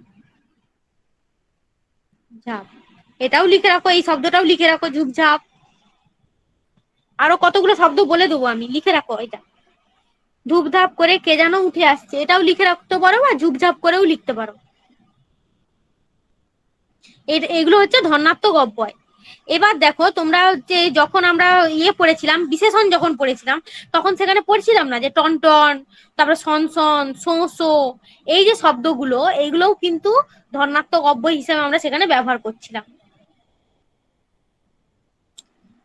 লিখেছো উদাহরণ দুটো? ম্যাডাম হ্যাঁ ম্যাডাম বলো। বলছি আমার না সেই ওই ধনাত্মক বিশেষণ আর শব্দ দ্বৈতাশ্রয় ওই দুটো না কেমন গুলিয়ে গুলিয়ে যাচ্ছে, বুঝতে পারছি না। আচ্ছা এই তো ক্লাসের শেষে বলে দেবো, এখানেই বলছি, দেখো না এটা লিখিয়ে দিই তাহলে বুঝিয়ে দেবো। শব্দ দ্বৈতাশ্রয়ী মানে কি বলতো, মানে দুটো শব্দ থাকবে, সেই দুটো শব্দ ধনাত্মকও হতে পারে, কিন্তু সব ধনাত্মক শব্দ মানে একটা কথা হচ্ছে সেই যে সেদিন লিখালাম না লাস্টে, যে হ্যাঁ, ধনাত্মক শব্দ কাকে লিখিয়েছিলেন। বলছে, যে ধনাত্মক শব্দ মানে এমন শব্দ উচ্চারণ করার সময় মনের মধ্যে অনুরণন বা কম্পন সৃষ্টি হলে তখন তাকে বলা হচ্ছে ধনাত্মক শব্দ। আর যে শব্দের মধ্যে শব্দ থাকবে, দুটো শব্দই থাকবে কিন্তু মনের মধ্যে অনুরণন বা কম্পন সৃষ্টি হবে না, সেটা হচ্ছে শব্দ দ্বৈতাশ্রয়। ওটা বলে দিচ্ছি, দাঁড়াও এইটা পড়ে এটা লিখে নাও, যে ধনাত্মক শব্দ ধনাত্মক অব্যয় কাকে বলে আগে লিখে নাও। লিখো অর্থাৎ, অব্যয়ের সংজ্ঞাটা বলছি এবার। অর্থাৎ যেসব অব্যয়, অর্থাৎ যেসব অব্যয় কোনো ধ্বনির আভাস নিয়ে আসে, অর্থাৎ যেসব অব্যয় কোনো ধ্বনির আভাস নিয়ে আসে বা বা বিশেষ ভাব, এটা ভাব হবে বুঝলে, বিশেষ ভাব বা অবস্থার ব্যঞ্জনা দেয়। বিশেষ ভাব, এটা ভাব লিখো, ভয়াকার ব, এটা ভুল লিখা আছে একটু, ভার লিখা আছে। বিশেষ ভাব বা ব্যঞ্জনার, বিশেষ ভাব বা অবস্থার ব্যঞ্জনা দেয়, বিশেষ ভাব বা অবস্থার ব্যঞ্জনা দেয় তাকে ধনাত্মক অব্যয় বলে। আবার বলছি দেখো, ধনাত্মক অব্যয় কাকে বলে, যেসব অব্যয় কোনো ধ্বনির আভাস নিয়ে আসে, কোনো ধ্বনির আভাস নিয়ে আসবে মানে সেই ধ্বনিটা উচ্চারণ করার সময় মনের মধ্যে অনুরণন বা কম্পন সৃষ্টি হবে, বিশেষণ পড়ানোর সময় বলেছিলাম, আসে, বা কোনো বিশেষ ভাব বা অবস্থার ব্যঞ্জনা দেয় তাকে ধনাত্মক অব্যয় বলে। লেখা হলে বলো, তারপরে বুঝিয়ে দিচ্ছি। ম্যাম হয়ে গেছে লেখা। হয়ে গেছে। লিখেছো ধনাত্মক অব্যয় কাকে বলে? হ্যাঁ ম্যাম। এবার দেখো, আমি এবার তুমি যে বললে না ধনাত্মক ধনাত্মক আর ওই শব্দ দ্বৈতাশ্রয়টা, দেখো ধনাত্মক, তোমাদেরকে সবসময় এই কথাটা মনে রাখতে হবে যে ধনাত্মক শব্দ বিশেষণ পদ রূপে আমরা ব্যবহার করে থাকি ধনাত্মক শব্দকে, আর শব্দ দ্বৈতাশ্রয়ীটা কি করা হয় না বিশেষণ রূপে ব্যবহার করা হয়, কিন্তু সেইটা উচ্চারণ করার সময় কোনো মনের মধ্যে অনুরণন বা কম্পন তৈরি হয় না। যেমন হাসি হাসি মুখ, এইটা যখন বলছি মনের মধ্যে কি অনুরণন বা কম্পন তৈরি হচ্ছে, হচ্ছে না? ধ্বনির আভাসটা মনের মধ্যে যখন উচ্চারণ করছি, যখন শ্বাসবায়ু আমাদের কিরকম হচ্ছে, মানে নর্মাল যাচ্ছে, কিন্তু যখন আমি একবার বলবো যে ঝমঝম বৃষ্টি পড়ছে, দেখো শ্বাসবায়ুটা উচ্চারণ করো না, নিজেই বুঝতে পারবে ঝমঝম বৃষ্টি পড়ছে বলার সাথে সাথেই মনের মধ্যে কম্পন বা অনুরণন তৈরি হচ্ছে, যেন মনে হচ্ছে আমরা সেই ধ্বনিটার আভাসটা মনের মধ্যে পাচ্ছি, তখন সেটা ধনাত্মক। আর হচ্ছে শব্দ দ্বৈতাশ্রয়ী, যেমন ঢুলু ঢুলু, হাসি হাসি, এই যে বলছি কথাগুলো, এই কথাগুলোর মধ্যে কি মনের মধ্যে অনুরণন বা কম্পন কোনো কিছুই তৈরি হচ্ছে না, শুধু জাস্ট আমরা কথার কথা সেটা বলছি, সেই জন্য সেটা শব্দ দ্বৈতাশ্রয়ী, বুঝেছো?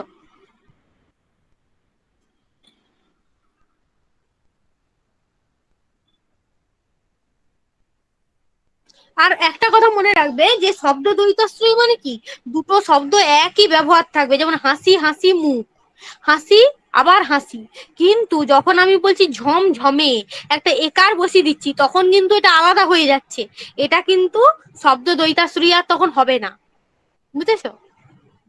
এরপরে চলে এসো, এরপরে হচ্ছে অব্যয়জাত বিশেষণ, এই যে তোমরা যে তখন বুঝতে পারোনি ওই জন্য এটা আমি লাস্টে আবার একবার লিখে দিয়েছি, ওই যে ধনাত্মক অব্যয়জাত বিশেষণ আমরা কিভাবে ব্যবহার করি। লিখো, এটা কিন্তু বিশেষণের মধ্যে আছে, কিন্তু সেখানে অনেকে বিশেষণের আমাকে আগের দিন জিজ্ঞেস করেছিল, তাই আমি এটা আবার ভালো করে এখানে লিখে দিয়েছি, যেহেতু অব্যয়টা আমি এখানে পড়াচ্ছি। কারণ এই যে এই যে ঝুপঝাপ, তারপরে হচ্ছে ধূপধাপ, ঝরঝর, টুং টুং, বক বক, এই যে এইগুলো যে ব্যবহার করছি, এগুলো কি অব্যয়জাত বিশেষ, এইগুলো আমরা অব্যয়জাত বিশেষণ হিসাবে আমরা সেখানে ব্যবহার করেছিলাম তো কি গো, তোমাদের উদাহরণে ছিল তো, ছিল না উদাহরণে তোমাদেরকে দিয়েছিলাম, আর করতেও দিয়েছিলাম, কিন্তু এখানে আরো ভালো করে ডিটেলসে বলে দিচ্ছি। লিখো এটা, এই হেডিংটা দিয়ে রাখো, এটা স্টার দিয়ে রাখো, এটা কোনো ভাগ টাগ নয়, এটা আলাদা করে সেখানে বুঝতে পারোনি বলে এখানে আবার একবার লিখে দিয়েছি। লিখো অব্যয়জাত বিশেষণ, এটাই লাস্ট, আর নেই। অব্যয়জাত বিশেষণ লিখো, নাম ছোট হাইপেন দিয়ে লিখো বিশেষণ, মানে নাম বিশেষণ, কমা দিয়ে লিখো ক্রিয়া, আবার এখানে ছোট হাইপেন হবে, দেওয়া হয়নি এটা, ক্রিয়া বিশেষণ দিয়ে কমা দিয়ে লিখো, কমা দিয়ে লিখো বিশেষণ, কমা দিয়ে লিখো শুধু বিশেষণ। মানে নাম বিশেষণ, ক্রিয়া বিশেষণ, এছাড়াও বিভিন্ন বিশেষণ হিসাবে যখন আমরা অব্যয় ব্যবহৃত হলে নাম বিশেষণেও ব্যবহার হতে পারে, ক্রিয়া বিশেষণেও ব্যবহার হতে পারে, এছাড়াও অন্যান্য, এখানে অন্যান্য বিশেষণ বলে লিখে রাখো, মানে অন্যান্য বিশেষণের যে ভাগ রয়েছে, অন্যান্য বিশেষণের ভাব হিসাবে যখন ব্যবহার করা হয় অব্যয়কে, অব্যয় ব্যবহৃত হলে সেটি অব্যয়জাত বিশেষণ, সেটি অব্যয়জাত বিশেষণ। কখনো আমরা নাম বিশেষণেও ব্যবহার করছি, কখনো ক্রিয়া বিশেষণেও ব্যবহার করছি অব্যয় পদকে, আবার কখনো আমরা কিসে ব্যবহার করছি না, কখনো অন্যান্য বিশেষণেও আমরা এটা ব্যবহার করে থাকি, অন্যান্য বিশেষণের ভাগেও ব্যবহার করে থাকি। সেই জন্য সেই যে বিশেষণ শব্দগুলো সেগুলোকে বলা হচ্ছে অব্যয়জাত বিশেষণ। এই যে আচ্ছাটা সেদিন ব্যবহার করলাম, এই আচ্ছা শব্দটাও কি অব্যয়জাত বিশেষণ। পরে প্যারা করে লিখো, উপরের লাইনটা লিখেছ, নাম বিশেষণ, ক্রিয়া বিশেষণ, অন্যান্য বিশেষণ হিসাবে অব্যয় ব্যবহৃত হলে তাকে অব্যয়জাত বিশেষণ বলে। এত দূর পর্যন্ত লিখেছো তো সবাই? হ্যাঁ ম্যাম। তারপরে প্যারা করে নিচে লিখো, লক্ষণীয় মানে লক্ষ্য করা যায় যে, লক্ষণীয় যে ধনাত্মক অব্যয় বহু ক্ষেত্রেই ক্রিয়া বিশেষণ রূপে ব্যবহৃত হয়। মানে ধনাত্মক অব্যয়টাকে আমরা বেশিরভাগ ক্ষেত্রে কি করছি, ক্রিয়া বিশেষণ হিসাবে ব্যবহার করছি। তারপরে দেখো, লিখো দাঁড়িয়ে দিয়ে লিখো, আবার কখনো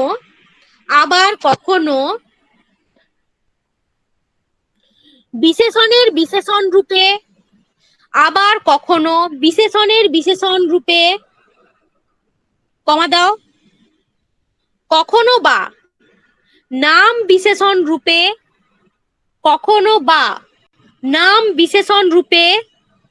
ব্যবহৃত হয়। এবার আমি আরো ভালো করে বুঝিয়ে দিচ্ছি। দেখো, প্রথমে বলছে কি, এই জায়গাটা স্টার দিয়ে রাখো, এটা ইম্পর্টেন্ট জায়গা গো, এই জায়গাটা এটা খুব ইম্পর্টেন্ট জায়গা, এই জায়গাটা স্টার দিয়ে রাখো। বলছে কি, বলছে লক্ষণীয় যে ধনাত্মক অব্যয়টা, এই যে ধনাত্মক অব্যয়, যে টুপটুপ, তারপরে ঝনঝন, তারপরে টনটন, ঝমঝম, ঝুপঝাপ, এই যে সমস্ত অব্যয় পদগুলো, ধনাত্মক অব্যয়, এগুলোকে আমরা কখনো ক্রিয়া বিশেষণ হিসাবে আমরা ব্যবহার করে থাকি। ক্রিয়া বিশেষণে আমরা ব্যবহার করেছিলাম, মনে করে দেখো, ক্রিয়া বিশেষণে ব্যবহার করেছিলাম তো। বলো তো একটা ক্রিয়া বিশেষণের উদাহরণ, যে কোনো একটা বলো,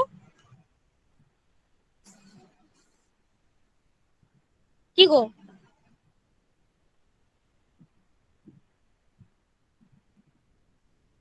ম্যাডাম শুনতে পাচ্ছ? এরকম তো বলেছিলেন, সেই ধীরে চলো, তারপরে জোরে পড়ো, এরকম তো বলেছিলেন ক্রিয়া বিশেষণ। হ্যাঁ, জোরে জোরে পড়ো যখন দুবার ব্যবহার করছি, তাহলে ধনাত্মক হিসাবে ব্যবহার করছি।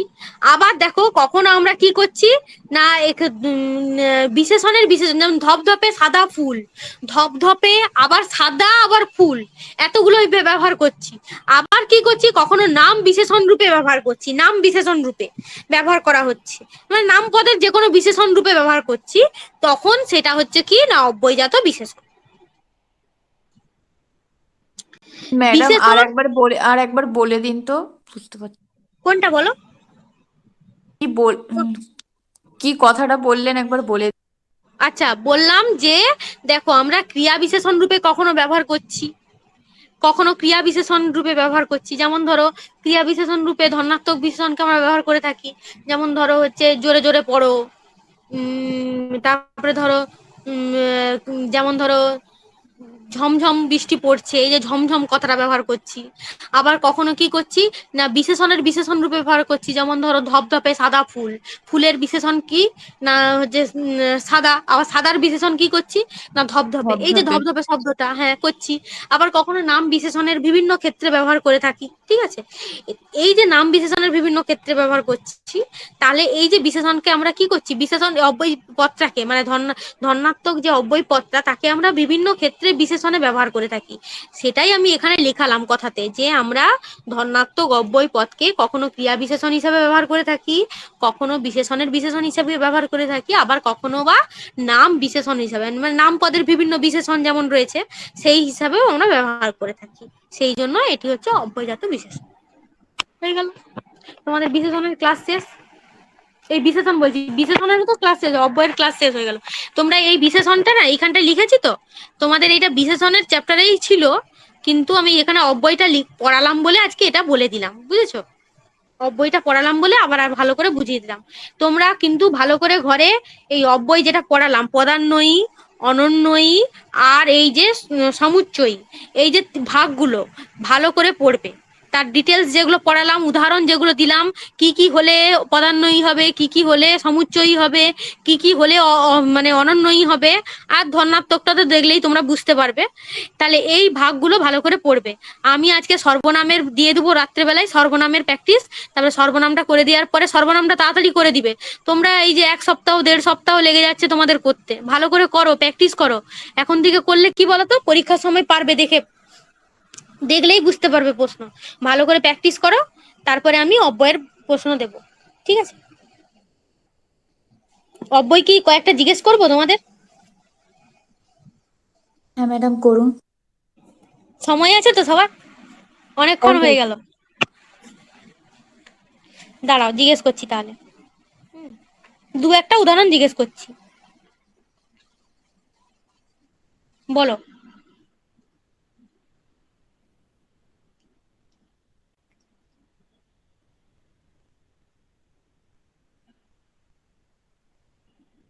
আমি অপশন বলছি, তাহলে তোমাদের বলতে সুবিধা হবে।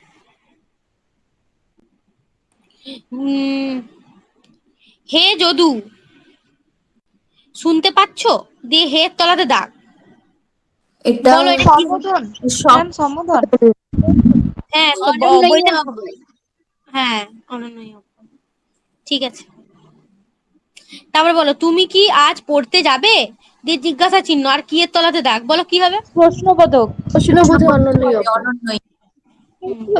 ঠিক আছে, হ্যাঁ গো হ্যাঁ ঠিক আছে। তারপরে বলো বাহ কি সুন্দর ফুল, বায়ের এটাও তলাতে দাগ। অনন্যই হবে, ভাববাচক অনন্যই হবে। ভাব প্রকাশে অনন্যই। ভাব প্রকাশে। ঠিক আছে,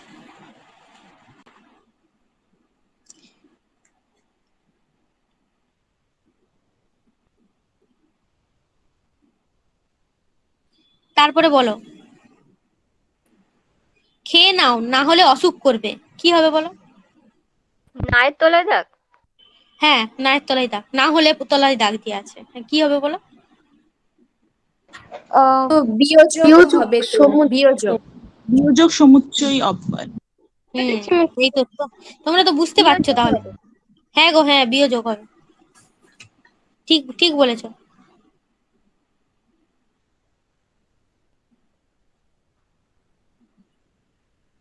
সকাল থেকে রাত পর্যন্ত কাজ করছি, থেকে তলাতে দাগ।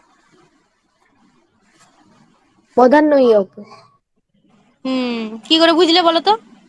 থেকে আছে। থেকে আছে নিমিত্ত। হ্যাঁ হ্যাঁ এই তো, তোমরা বুঝতে পারছো। আর একটা বলছি, ইলিয়াস তো ভাগ্যবান পুরুষ, এই তো এর তলাতে দাগ।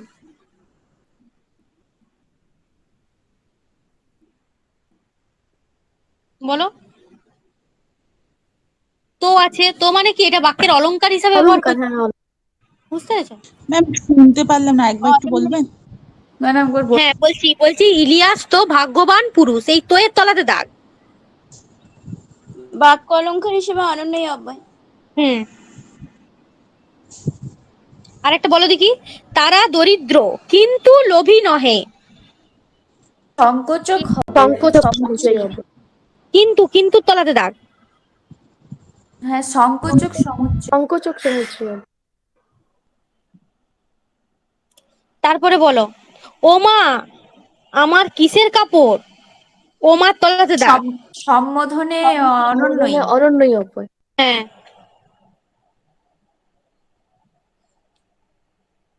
আরেকটা জিজ্ঞেস করছি, হ্যাঁ। আচ্ছা দিয়ে কমা, কোথায় গেল সে। বলো কি হবে, আচ্ছা তলাতে দাগ। এটা হচ্ছে ওই ভাব প্রকাশে হবে তো। আচ্ছা কমা, হ্যাঁ অব্যয়টার নাম বলো। ওইটা না অনন্যই হবে। হ্যাঁ অনন্যই অব্যয়। ঠিক আছে, তোমরা আচ্ছা বললাম যে আচ্ছা দিয়ে কমা, দিয়ে আচ্ছা তলাতে দাগ, দিয়ে কোথায় গেল সে। এই যে আচ্ছা শব্দটা কমা দিয়ে দিলাম মানে আলাদা করে বসছে, তার মানে অনন্যই। তোমাদেরকে এটা বুঝতে হবে। আরেকটা বলবো, আরেকটা বলছি, দেখো লাস্ট। শুনতে পাচ্ছ? হ্যাঁ ম্যাম। হ্যাঁ আরেকটা লাস্ট বলছি, এটা বলে ছেড়ে দিচ্ছি। বলছে আরেকটা বলছি, হ্যাঁ উদাহরণ।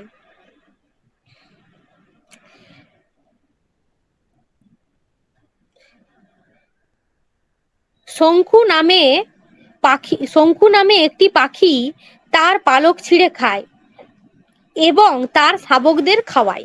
এই এবং এর তলাতে সংযোজক সমুচ্চয়ী অব্যয়।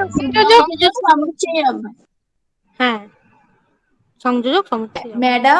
ম্যাডাম এই হচ্ছে আচ্ছা যেটা বললেন ওটা তো হচ্ছে অনন্যই অব্যয়, এটা তো ভাব প্রকাশে। কি বললে? আচ্ছা বলো আরেকবার। আচ্ছা কোথায় গেল সে যেটা বললেন ওটা তো অনন্যই অব্যয়। হ্যাঁ ওটা ভাব প্রকাশে। ওটা জিজ্ঞাসা ছিল। একটা যে বললেন না সে তো ছিল, ওই কি বললেন বাক্যের অলংকার, ওটা একবার বলুন। ও ওইটা বললাম যে, দাঁড়াও কি বলছিলাম যেন, ইলিয়াস দারুণ ভাগ্যবান। এই যে তো শব্দটা, তোটা এখানে বাক্যের অলংকার হিসেবে ব্যবহার করছে। আর একটা বলো তো, আর যখন হাওয়া দোলা দেয়, এখানে আর শব্দটা তলাতে দাগ। আর যখন হাওয়া দোলা দেয়, আর শব্দটা তলাতে দাগ, কি হবে বলো? হচ্ছে সংযোজক সমুচ্চয়ী অব্যয়।